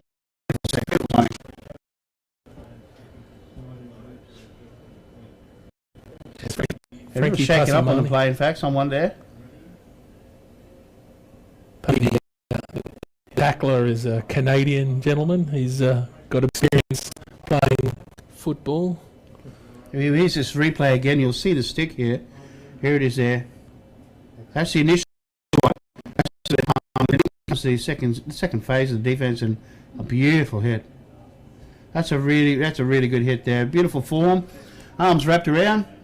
Pretty much a form tackle, Jeff. What do you think? Not bad. It doesn't get any better than that. Ex-Stingray coach like that one, didn't you? That was a lovely tackle. Very good form. Very good form. Well, I guess probably from a coaching perspective, rather than having my club of hat on, is the fact that player could have easily broken out for a big tackle. Absolutely. Needed that. If you're going to be a defence that plays good quality defence, you need to make those tackles. Open field tackles are very, very important, and that was very well executed. Broke down nicely, and nothing, absolutely nothing wrong with that tackle whatsoever. Well, we saw the value of making open field tackles, or not making, in the last championship, the last two championship games earlier today. Totally.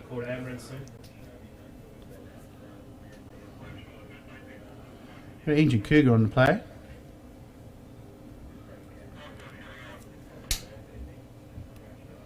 Copy.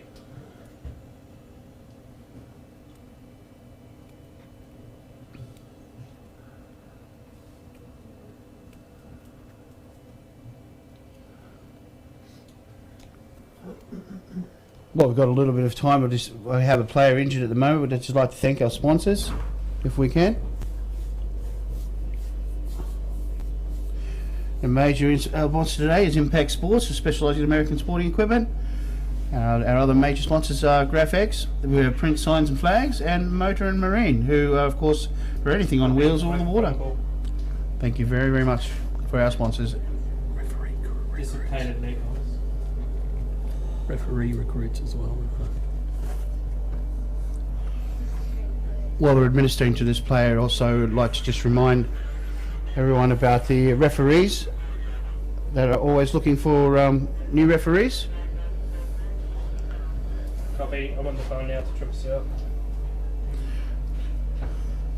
If you want to become a referee, please contact the GQ or the Referees Association.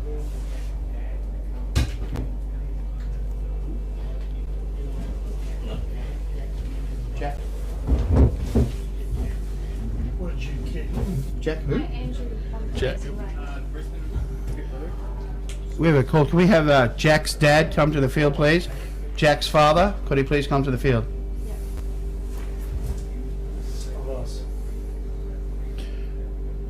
Yeah, just if you wanted to become a Gridiron official, there's no experience required. Full training is provided, and also you get paid for the games. Be out in the middle of action where you If you can't play, you can be out in there, and it's the best view in the house. Obviously, for any more information, please contact www.qgoa.org.au, and our email is info@agoa.asn.au.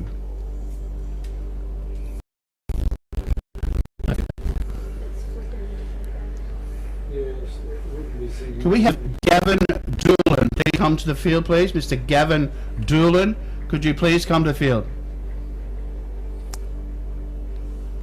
You never like to see a player leave the field like this. No, we never ever we like to see a player being carried from the field at any time. So we just hope, and all our best wishes are to the Cougars player and the organisation. Hopefully he is okay.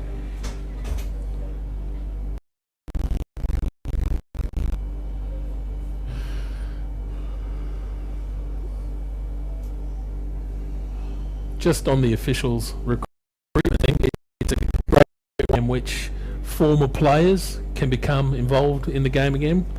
It's a great one. Yeah, the fact I'm in New Zealand myself, you're absolutely right. That's what we'd love to encourage all ex-players who consider to be back part of the sport. Refereeing is the way to go. Come on down and be an official. Cougars 2nd and 8, hand off to the tailback, tackled with a short gain of about 1 or 2 yards, carried there by number 15 for the Cougars. That would be Kino Oyasaya. And that's for the Cougars, about 7 yards to go. The Cougars are continuing to run the ball, but as the clock ticks down now, we're very close to the 4th quarter. The strategy may have to change very shortly. Yeah, I think you're right. I mean, obviously, that was a run. The last play was a run. So looking to the left, looking deep. Oh, he's wide open. Oh, but it's just short of the intended receiver. Number 6, Stephen Massey.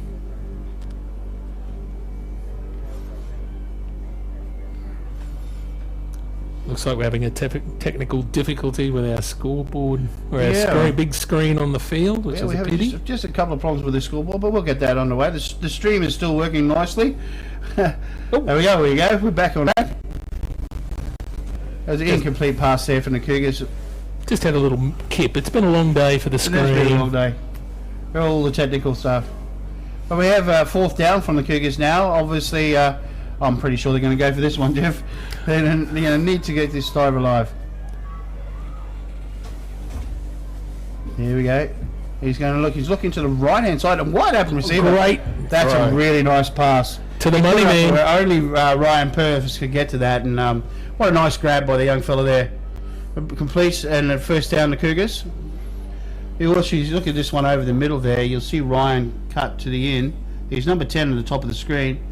Cuts in, settles into the hole, and a nice pass up where there was no Stingray around.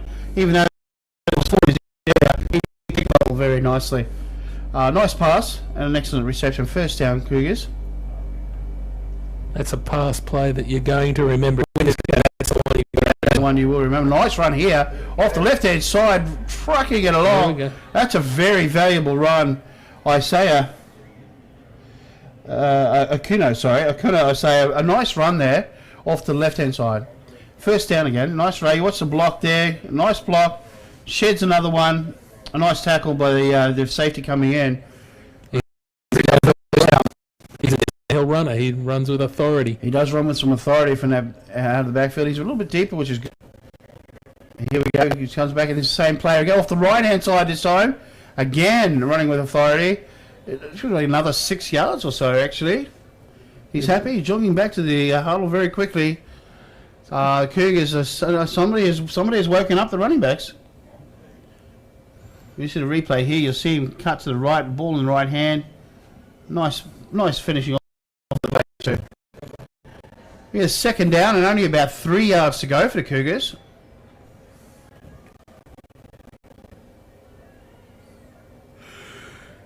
Run to the left this time. Stopped at the line of scrimmage. Looks like Chris Mooney in on the play. No, it's one of the other boys. Looks like 59 in on the play.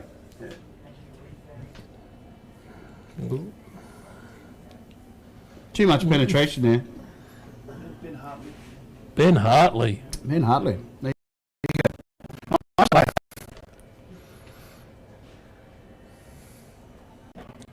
That brings up third down for the Cougars now, and still that 3 yards to go, 2.5. And we have the I formation still with the Cougars, and one to the right and 2 receivers out to the left-hand side. Motion to the right. He does drop back and rolls out to the right, avoids the player, looking. He's going to throw, and it looks like he has It's a touchdown. He's completed a pass. It could be in the end zone. There's no The signal yet. official's having a really good long look at this.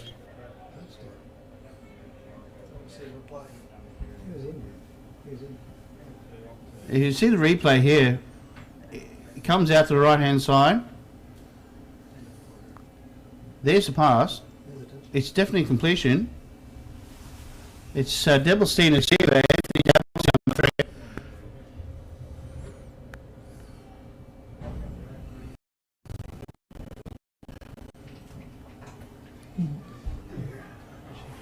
It surely could only be the spot of the ball here, Jeff. It looked as if the completion was definitely made. Well, I don't think there's any doubt him catching the football. Obviously, there's some doubt as to where he called, whether he was in the field of play. Yeah, that was because he looked like he crossed into the end zone. We'll get some clarity from head referee Mark Louis.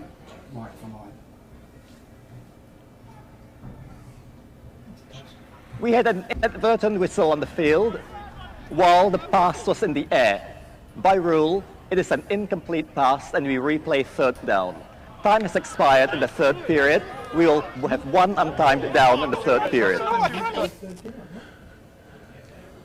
Well, it appears that there was an inadvertent If whistle. you heard the head referee's explanation there, it's what we call an inadvertent whistle, where one of the officials has blown the whistle thinking the play is completed or dead, if you like. And because of that, regardless of what happens, if it's inadvertent, they have to replay it down. And by rule, it will be ruled an incomplete pass.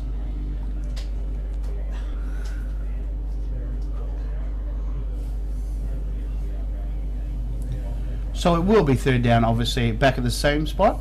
Third down and about 3 yards to go. You know how I said earlier to worry about that other catch? That may be a catch that everyone remembers now. Yeah, quite so, quite so. Quite so. So the Cougars line up again for this third down. Again. Last play of the quarter. Motion. And reset. I formation. Vital down for the Cougars. Look at the open play. And it's incomplete on third down.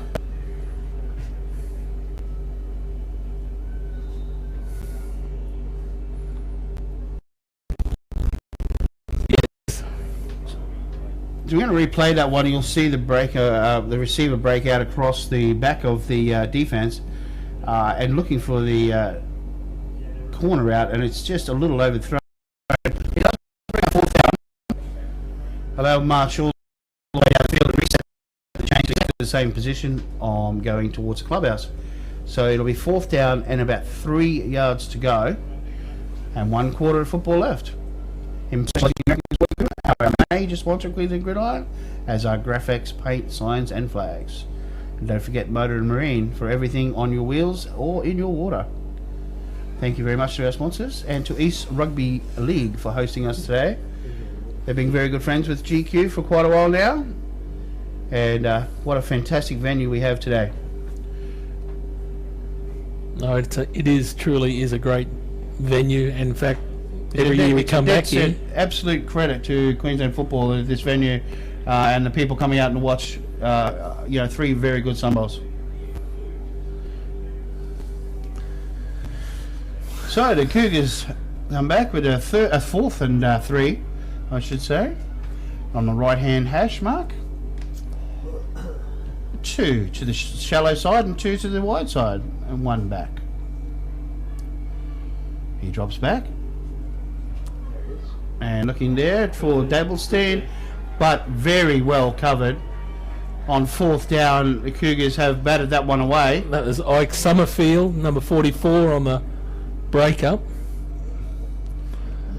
And that is a turnover on downs. And it is a turnover in downs. Well, you see the replay here, he's looking for that the widest receiver all of the time, all of the whole play. Nice pass, nice touch on the play. He does have a break on him, but up he goes, and what a great play! Great play. Great camera work there by the boys there from Victoria Point High School. It's like I'm watching the NFL. It's just like watching the NFL, but way better. I'm serious. Yeah, way better. I think what the Gold Coast Stingrays will turbo. 1st and 10 Stingrays. And a nice run up the middle, but short gain. We're definitely in the grind the clock out time for the Stingrays. I'm certain there'll be limited throws, and that they'll be trying to crowd and pound and run this clock down. Definitely, this will be. One would assume that 11 minutes 30 to go, that the Stingrays will might pound this out of here to about the 20 and 25, 30 yard line if they can get there, and then they might open a bit. But I think we'll probably see some nice runs up the middle here by these backs. But you can never tell with Damien Malloy, anything could happen. And the handoff inside, and a very short gain. Brings up a 3rd down. And about 6 yards to go.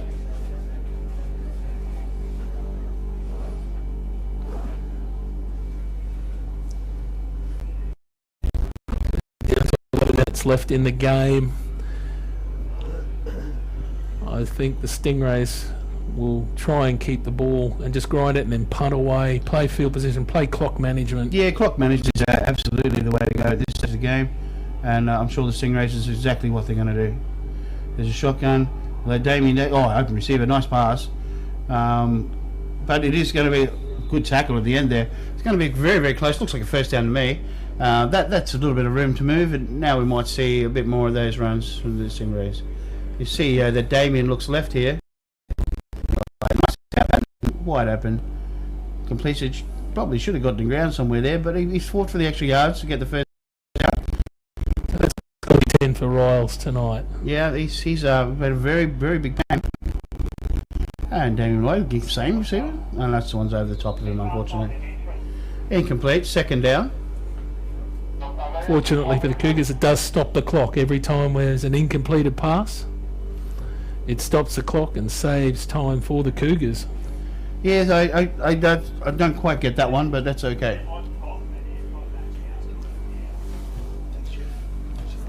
Let's see. Brings up 2nd down for the Stingrays, and it's 10 yards to go. Fairly comfortable with a little bit of a high snap to Damien. Damien has to come down with the ball. Does make some yardage up the middle. Nice tackle by number 50, I believe, on that tackle for the Cougars. Let's have a look at this replay on this one. It was Ryan O'Sullivan. You see he snaps it down, he cuts up the middle, and then smacko right in the middle there, wrestles Damien to the ground. Brings up a 3rd down situation and about 6.5 yards to go. Stingray still fairly confident, not too worried about the situation. Clock management, as you say, Coach. It's 9 minutes 40 to go.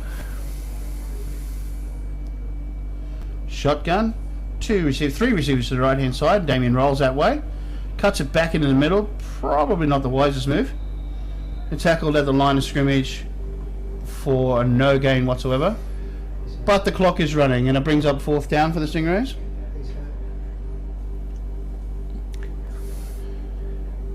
You can see what Damien was trying to do, get a bit of protection and move the pocket, as we say. But unfortunately, he got back towards 54, was shadowing him all the way there. Timeout for the Western Cougars, signalled by referee Mark Lewis. I'm not certain they wanted to take that just then. I think they must have had possibly some personnel management issues. I think it probably is. It being it's 4th down, it'd have to be something like that, because they will probably need those up their sleeve if they do manage to, peg a 1 or 2 back on the Stingrays.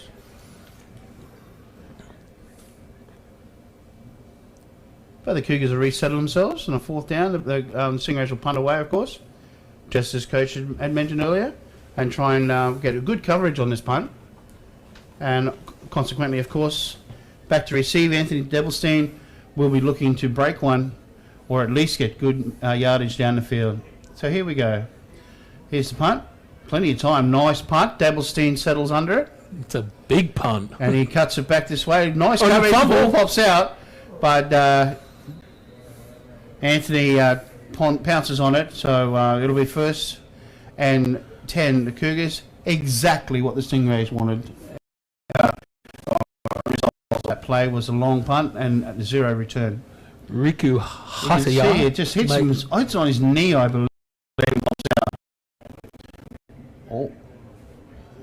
He was almost there at the same time the ball hit the ground. The Stingrays cover man. Again, looking to try to get a big return, just not able to get out, making the job that much. It just seems harder. that they're just every which way they've turned today. They just haven't made the thing, which is unfortunate for them. But at this stage, they are in possession. 1st and 10. 2 receivers either side, looking to the right. Breaks out of the tackle. Breaks another tackle. And it is brought down with a gain of about 4 or 5 yards. The run. Irwin, that's I think the first time I've seen him really use his legs. First run I think he's had on a genuine scramble or a genuine run. Adam Irwin. He did make some positive yards, of course. A good 7 yards, actually. 2nd and 3. I guess I'm a little surprised that he hasn't run a little bit more in this game. I'm surprised he hasn't broken a couple, or at least had a go at it. Yeah, he's been very quiet on that score. Looking downfield of player Anthony Dabblestein open right over the middle. He's down on by his knees hitting the ground initially. They called the ball, so it's 1st down Cougars. Dabblestein demonstrating again his very quick feet. Very quick to find the bubble in behind the linebackers there. I mean, he was wide open, and it was a nice quick read and two either way, either side of the quarterback, and a single back for protection. Drops back over to the right hand side, and quick to nullify any sort of run. There was 59 and 15 for the Gold Coast Stingrays. Short run of 2 yards. Jarrett Baxter with a nice little run, but nice little runs are not going to get this game turned around. No, that's right. Those sort of 3 yard runs are not going to do a heck of a lot for the Cougars at this point. We have a timeout by the referee.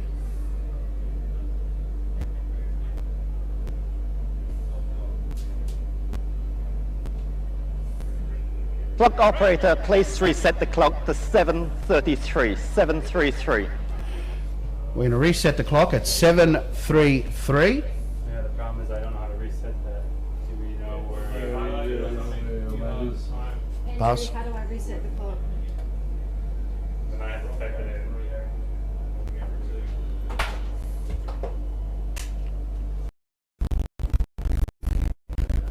Andrew, how do I reset the clock?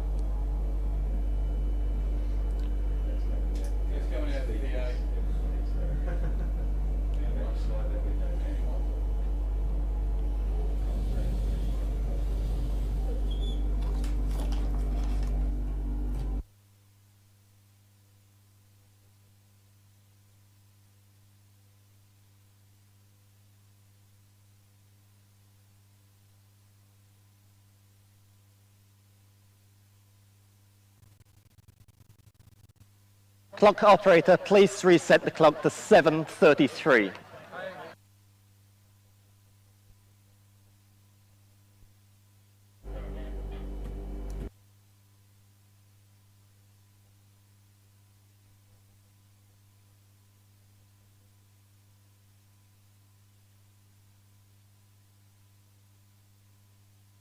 Type in the time.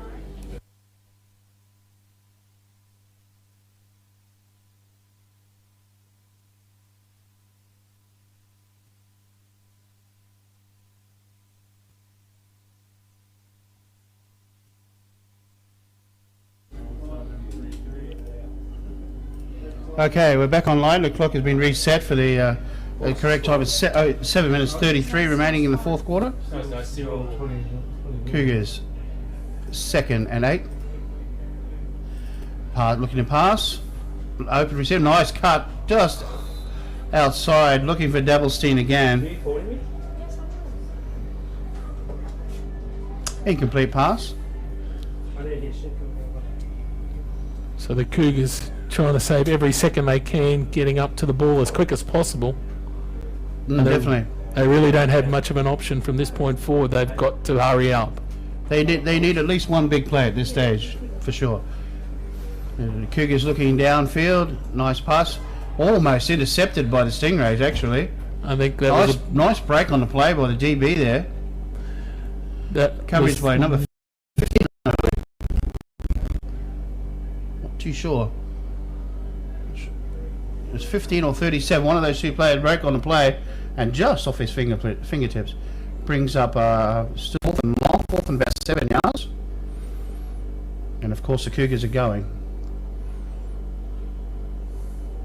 And he's looking down the field vertically. He's taking off on fourth and nice cut. He's got to have the first down. Another little cut, and he gets outside. Nice play by the Cougar quarterback on that play. Broke it nicely over the halfway line, and we're into Stingray territory. Be 1st and 10 from the Western Cougars. And the Cougars have gone to a slightly rushed offense. Snaps it quickly. Twins right and left. It ducks under. And nice under pressure. The pass is down in a dangerous area. Almost intercepted again by the Stingrays DB on that occasion. Incomplete.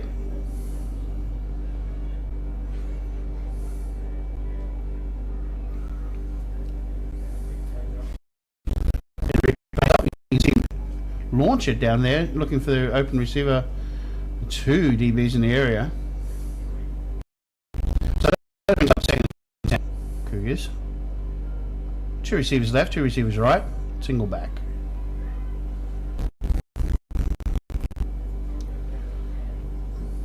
Here you go, dropping back, gives it to the fullback, tailback, sorry.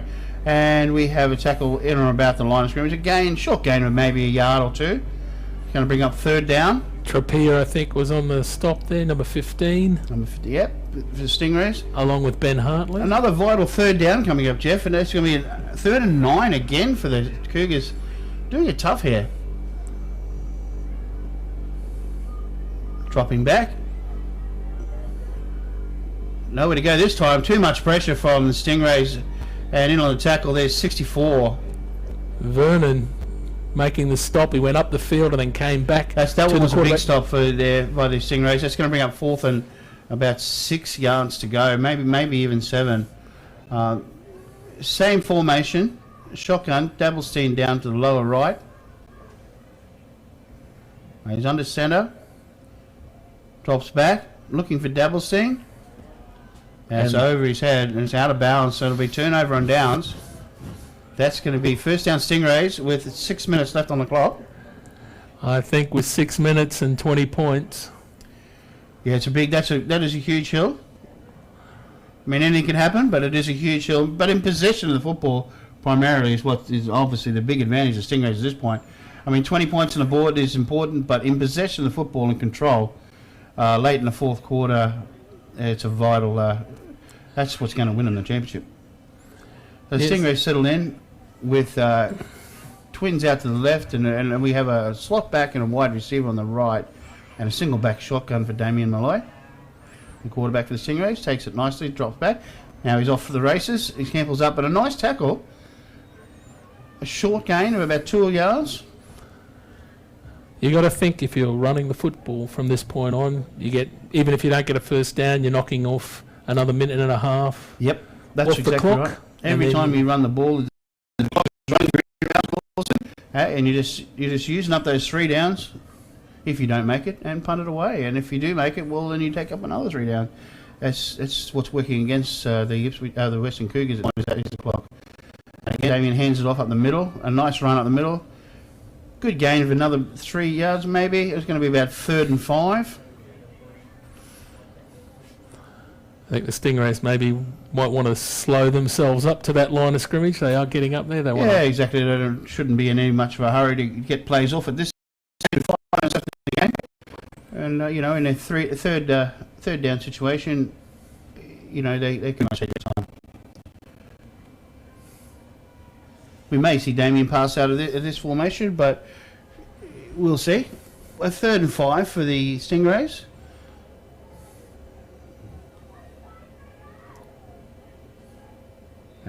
That looked like contact, but we don't know who moved first. We'll let the referee sort that one. Flags on the play. It's a flag convention out there.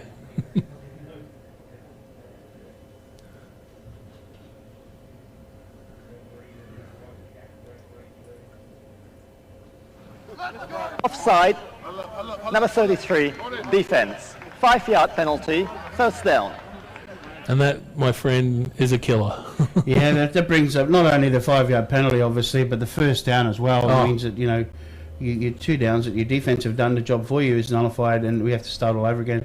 It's very hard for defense to, to keep concentration and keep up, given that situation. 4.5 Stingrays will minutes. start again. Yeah, 4.5. Again, it's taken nearly 2 minutes off and the first down. The Stingrays in control at the moment. The first down, nice give up the middle. Good run of about 5 yards. 2nd and 5. Unless the Cougars get a stop, they're not going to get the clock enough on the clock to get this bridged. That's it. I mean, they need something to happen in this series here. They need to, a strip or a fumble or something, and get a huge play out of it, because the time is ticking away.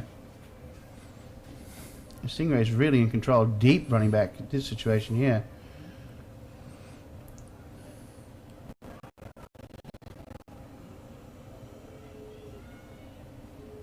Cougars with about 8 or 9 players in the box. And, nice tackle. No gain on the play, but the clock is still running. Yep, we'll probably hit Brings up 3 minutes with a punt. Yep, it'll bring up 4th down. With a replay on this one, you'll see that Damien was in no hurry, really. He just may thought there was a hole there, but a nice tackle, good D. But it brings up 3rd and about 9 yards to go.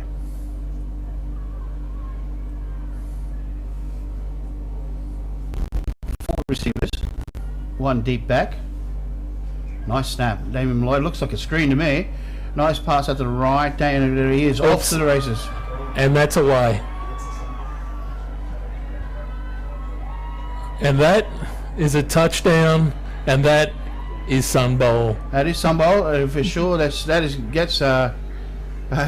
really a really well executed screen by the Gold Coast Stingrays, and a nice run after catch for a touchdown. That brings the score to 26 points to 0.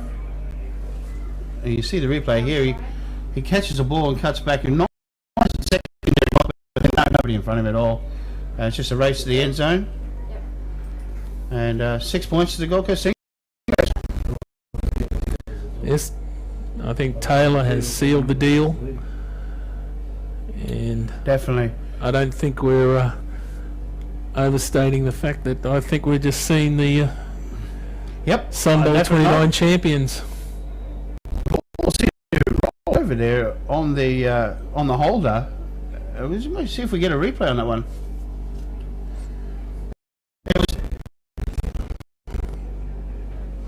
Have a look at what happens here, Jeff. I'm not too sure, but he looks to be lying down. The ball snapped and he reached over to hold it. And I think it was just not that good a kick. yeah, it was a strange snap, and it seems to be, that's really bizarre. I don't think I've seen that in a Gridiron Queensland game. I don't think that's out of a textbook anyway. That's definitely not out of textbook. But the end result, Stingrays 26, Cougars yet to score. I don't think the Stingrays are too bothered about that being a failed attempt. No, I think At all. given the points And the time, 1 point doesn't make any difference here. What is Not now. important for the Western Cougars at this point is that there's only 2 minutes 47 left on the clock, and that's what's killing them. And the Stingrays have gone for an onside kick and have no trouble at all in recovering the football. The Stingrays caught the Cougars snapping there on that one, and the Stingrays will take over possession of the football. Perkins.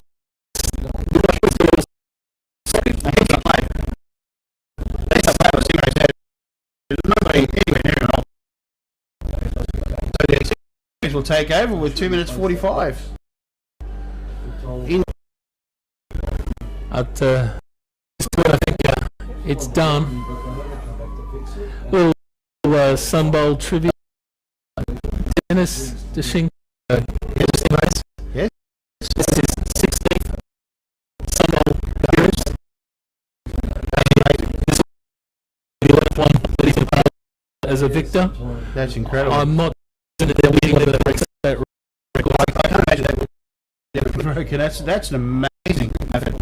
Dennis played on the very first Stingrays team to play in a Sunbowl in 1993, Yep. and he's over there on the side. That's an amazing record. I know that there was a gentleman from the Cougars, blocker. It was 11, I think, in a row, or maybe even 12.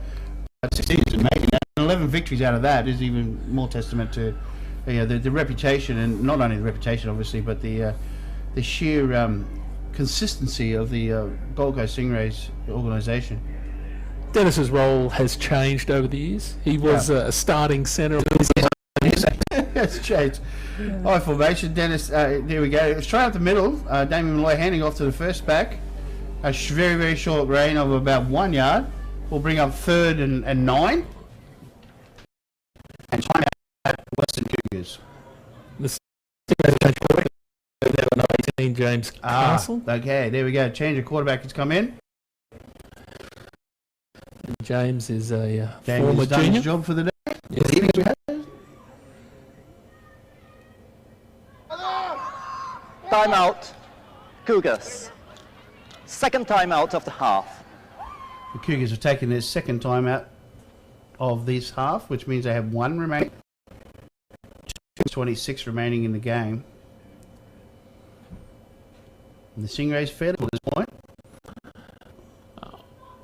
At this point, with this much time on the clock, it's about getting a bit of experience for some of the guys that haven't been the starters. Yes, that's Get true. their little Sunbowl That is true. memory. Coach should be looking at his roster and saying, if you want to get part of this, definitely get out there and get a feel for this Sunbowl victory. So notice here, number 33, Danny Napier, wide receiver. He's a Colts this year. His mum just won Yep. in the Summer Bowl. She was the starting offensive lineman. Awesome. High snap. The quarterback looks left. Nice pass. Looks like it was a reception. Yep. Hard to see with the Cougars sideline in front of us, but it looked like it was definitely a reception there for the Gold Coast Stingrays, so it'll be a nice game. Fourth down. I don't think they're too worried. It's only about 3 yards to go. And wait, the referee has something for us. Timeout. 2-minute warning. 2 minutes left in the game. Of course, we are down to the 2-minute warning. Yes, and the 2 minutes Stingrays. left in Sunbowl 29. And we have a Gold Coast Stingrays at this point 26-0. So yes, they've substituted most of their players out that they can. So most of the starters for the Stingrays are on the sideline, as a matter of fact. And run middle, just checking the clock away, but they're going to be well short of the first down mark. They're going to turn this over. It'll be Western Cougars ball.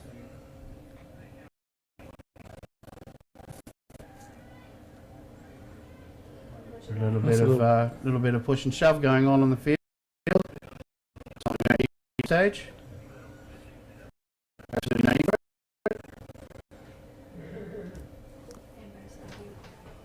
Ambo's leaving. Again, Yeah, Andrew wanted you to mention it. we have an ambulance down on the field. If anyone will make sure that they get in safely. So it's the Cougars' ball. At this point, I think they're probably looking to just execute quality plays, knowing what the game's on. Yes, I would just say that was exactly what they need to do. Is make sure we get a nice few plays off and get a nice easy end of the field. And with a nice little pump fake, he's wide open. Davilstein but just slightly overthrown.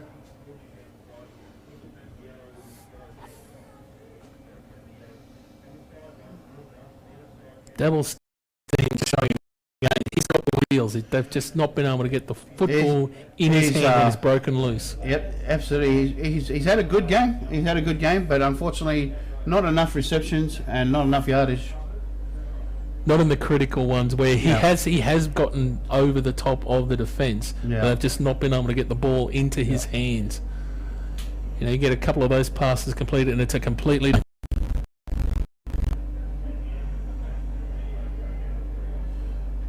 Here we go. 2 wides to the right, 2 wides to the left. A little bit of pitch and a reverse. Double C. Could be a double reverse, in fact. And now we're looking at a triple. And we're looking for the ultimate flea flicker here from double C.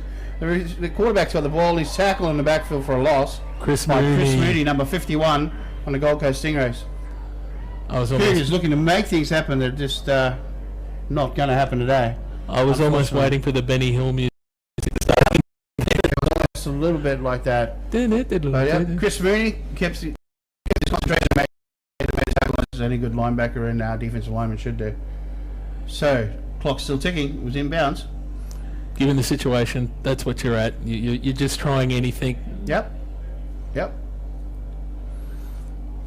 And the Cougars now pretty much same matter. We've got a double stack on the left and twins out to on the right hand side of the defense. Looking for Dabblestein down on the right side. Well, this time 37. I'm not sure he really wanted to catch that ball. 37.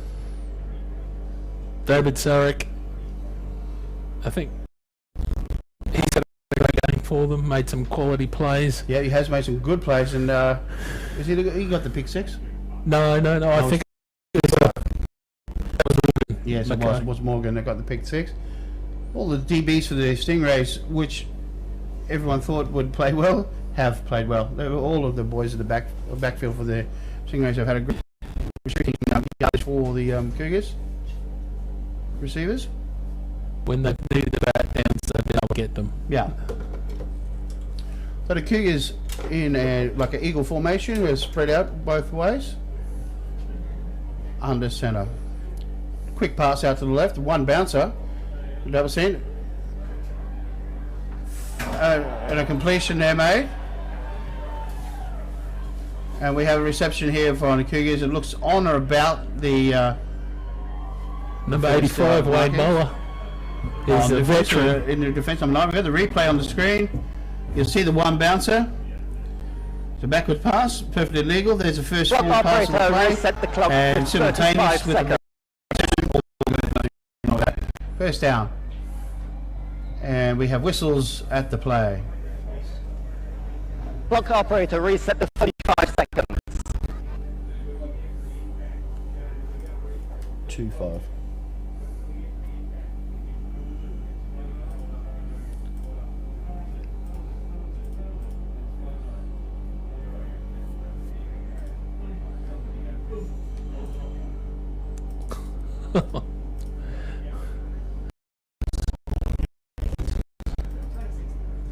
A pretty good hit at the end of that play there. All round, it was a good hit, and it was taken well, but the receiver kept a hold of the ball. The Cougars looking left this time of the pass. Oh, looks like it was a little short on the intended receiver. Incomplete. Brings up second down. Only 27 seconds to go. 27 seconds left in the in Sunbowl 29. Stingrays in control with the football. Looking for something for their family and friends to celebrate. We'll see if they can get a playoff and a score, hopefully, for the Western Cougars. No one likes it when they've got the 0 next to their Absolutely name, right. so you're always paying for that pride to at least get something up there. Looking left. He's pursued in the back of the ball. Pops out this time. And I would say the Stingrays have possession. They do. It's recovered by, can't quite see the number there. Looks like 49, I think. It was Vernon on the sack. There's a ball pass back. 43, I think, is the player that recovers the football. It's a good play all round. A good pursuit of the quarterback and a sack. Ball popped out, forced fumble. Recovered by the Stingrays, 1st and 10. It's Ella's, I think. No, if it's 43, it's Ella's on the recovery. All done. All done, all round. So I suspect the Stingrays will just kneel this one out. 20 seconds ago, no real need to risk anyone being hurt. I think Malloy's going to just take the victory. Oh, he does have a run, Damien Malloy. What? Cuts right, cuts left. Clock is ticking, 15 seconds, coming down. I'm not certain that And was... time out Stingrays with 12 seconds to go. Looks like they're going for the kill. I'm not certain about the strategy, to be honest. Timeout. Stingrays. Second timeout. 11.1 seconds on the clock. Up 26-0. And there you go. I'm... More football for Yes. I guess that's what you can call it. more football to go. That's all good. Second and very, very short. Snap is high. Malloy with the ball. And an incomplete pass. Yes. That was an incomplete. Play, of course. Head referee Mark Louis will explain.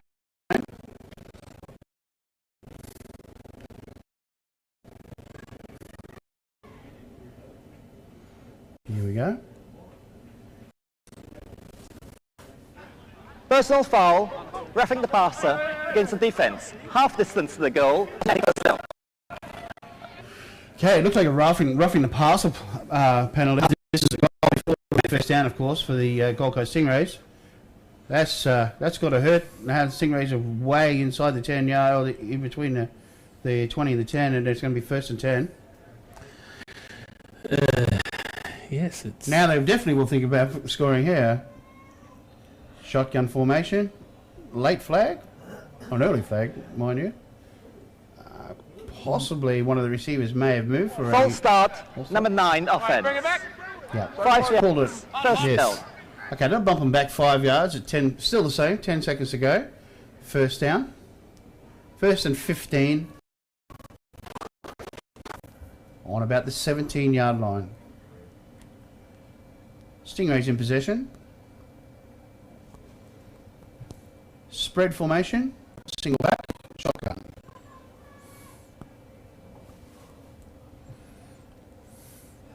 Snap is good to Damien Malloy. He sets, looks way wide on the post form, And it's picked off in the end zone. Number 1 brings it out and is tackled on or about the 10-yard line. And there's 1 And second. then we have a late involvement. A little...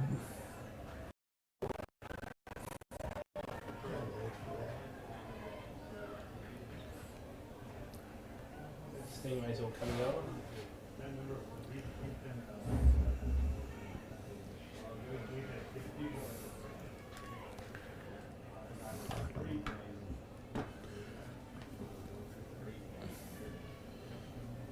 We'll have a look at the intercept on the replay here. You see Damien setting, looking for the post pattern, and up he goes, picks the ball off, and he comes out to the left-hand side here. Tackle, nothing much in it.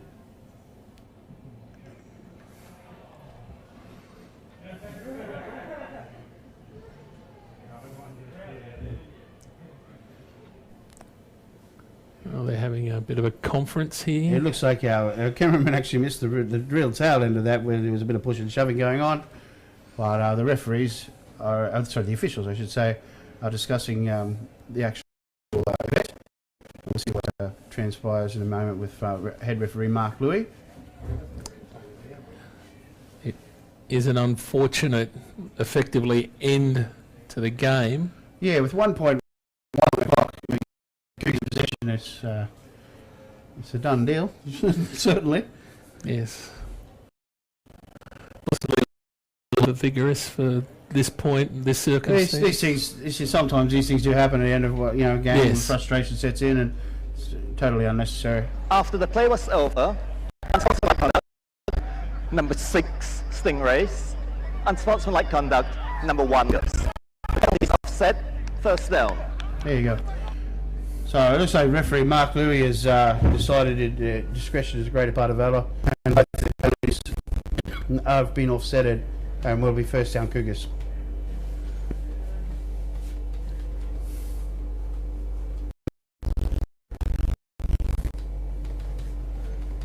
So this is Hail Mary Yeah, we're in territory. Hail Mary situation, Everyone's back. Or we could have the quadruple reverse here from the Cougars might come out of the closet again. Why stop Here we at go. quads? Here we go. First down Cougars. And is tackled and in the grasp, and that will end And the is game. that a safety? No, he's still in the field of play, I believe, but it definitely ends the game. No doubt about That's definitely. That is Sunbowl 29. that. Once again, the Gold Coast Stingrays. Big day for them today. The senior men's and the end result today, Gold Coast Stingrays 26. Yeah. Cougars We set it to.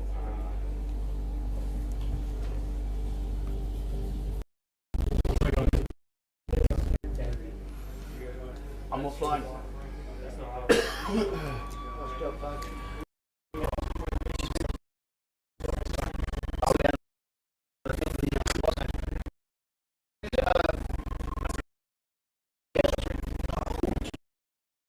So yes, that's it.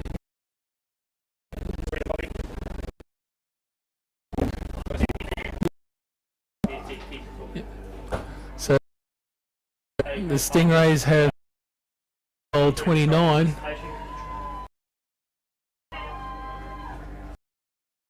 There, isn't it?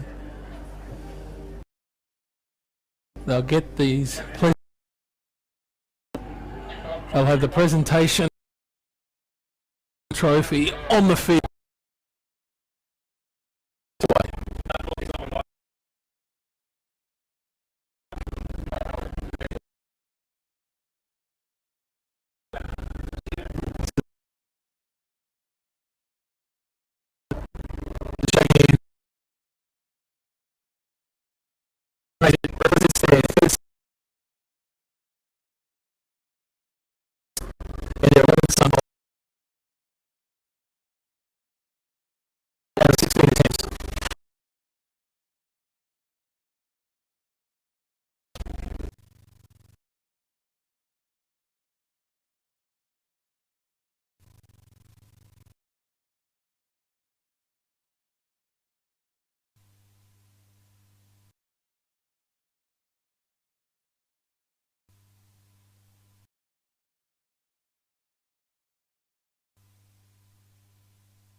The Stingray.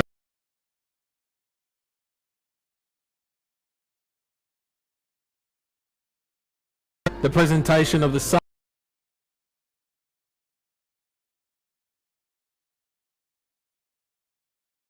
It's a big day for the Stingrays. The Stingrays won.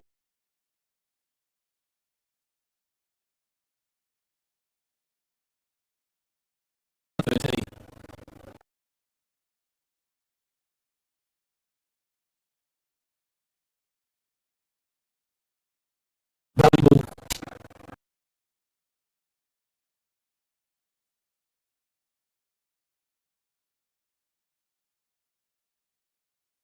new champions for the two.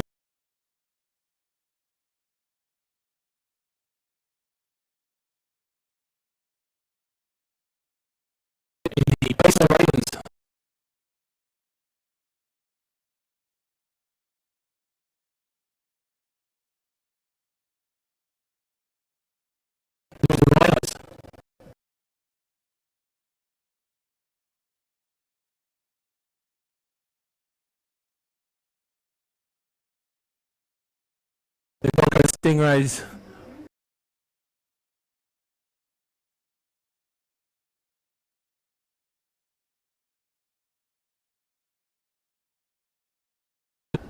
defeated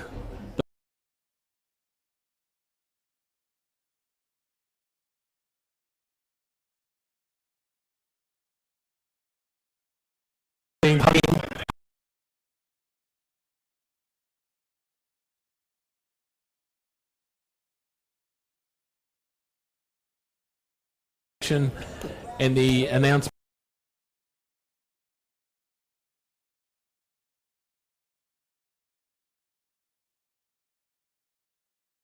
Us once again for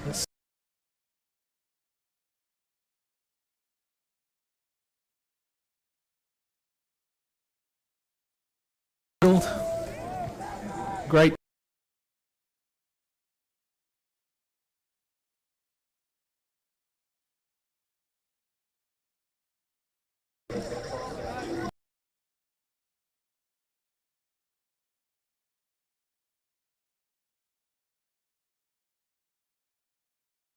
For Sunbowl 20.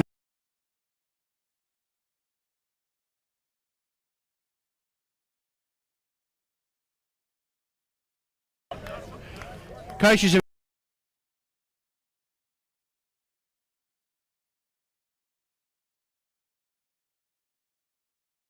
Okay, guys.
Stingrays get their medals, guys. We'll go.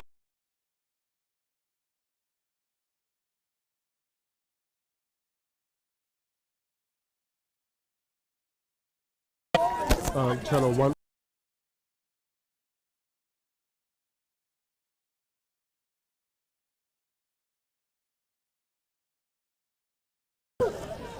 Just remember that the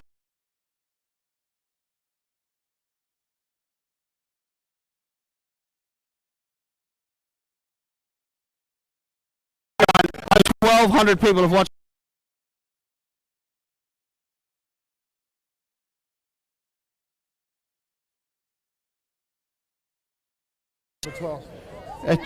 Fox.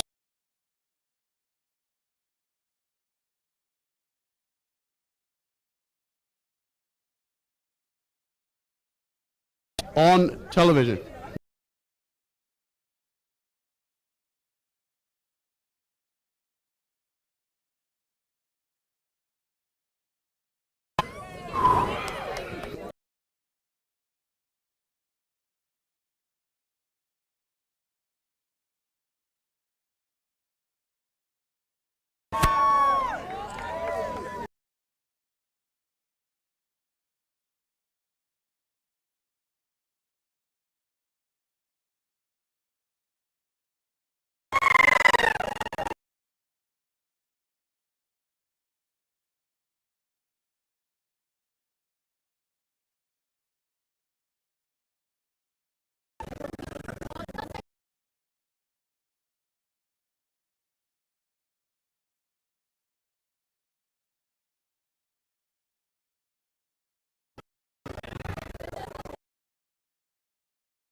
Okay, we've got the presentations.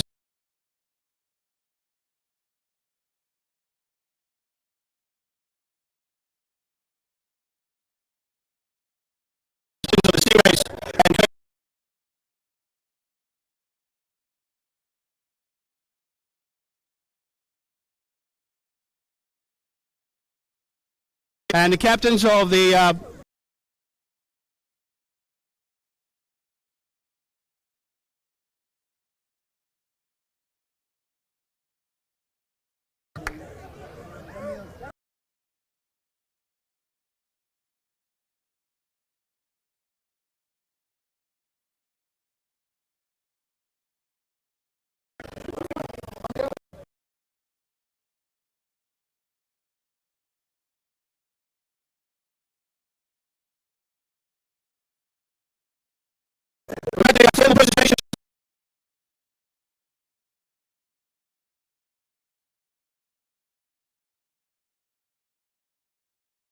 well done, boys.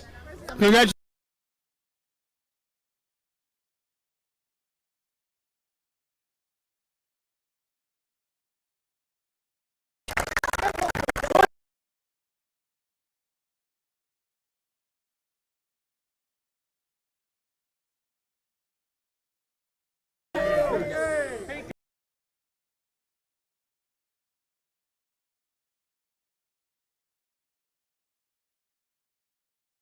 Sabrina.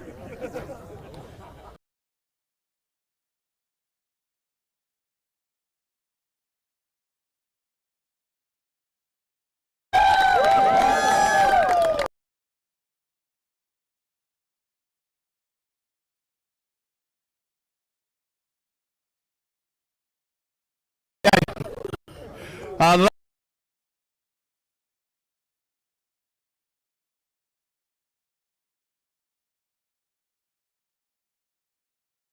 thank you from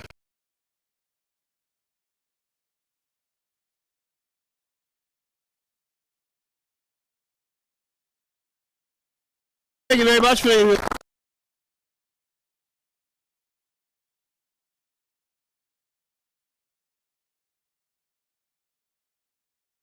quickly, just very quickly thank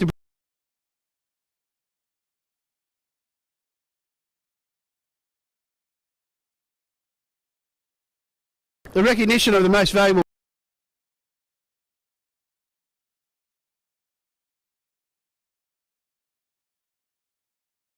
and Patricia.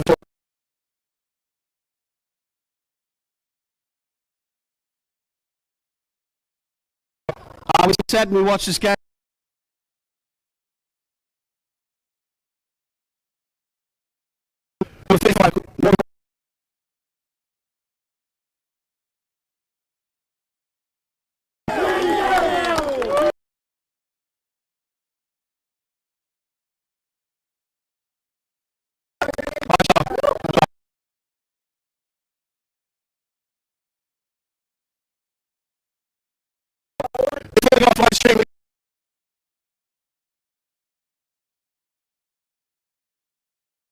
Job.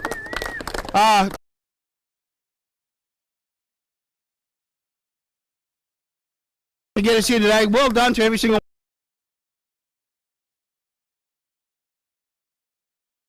GQ, all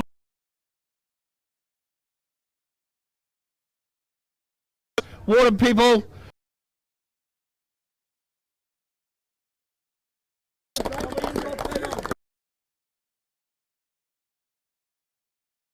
Damn no do these guys know this. Job. Thank you very much. We're just going to say congratulations to Sting. What a day for it now, and we'll. Yeah, that's awesome. 1,200 people lifted. You know, good on Queensland. Other states keep working hard.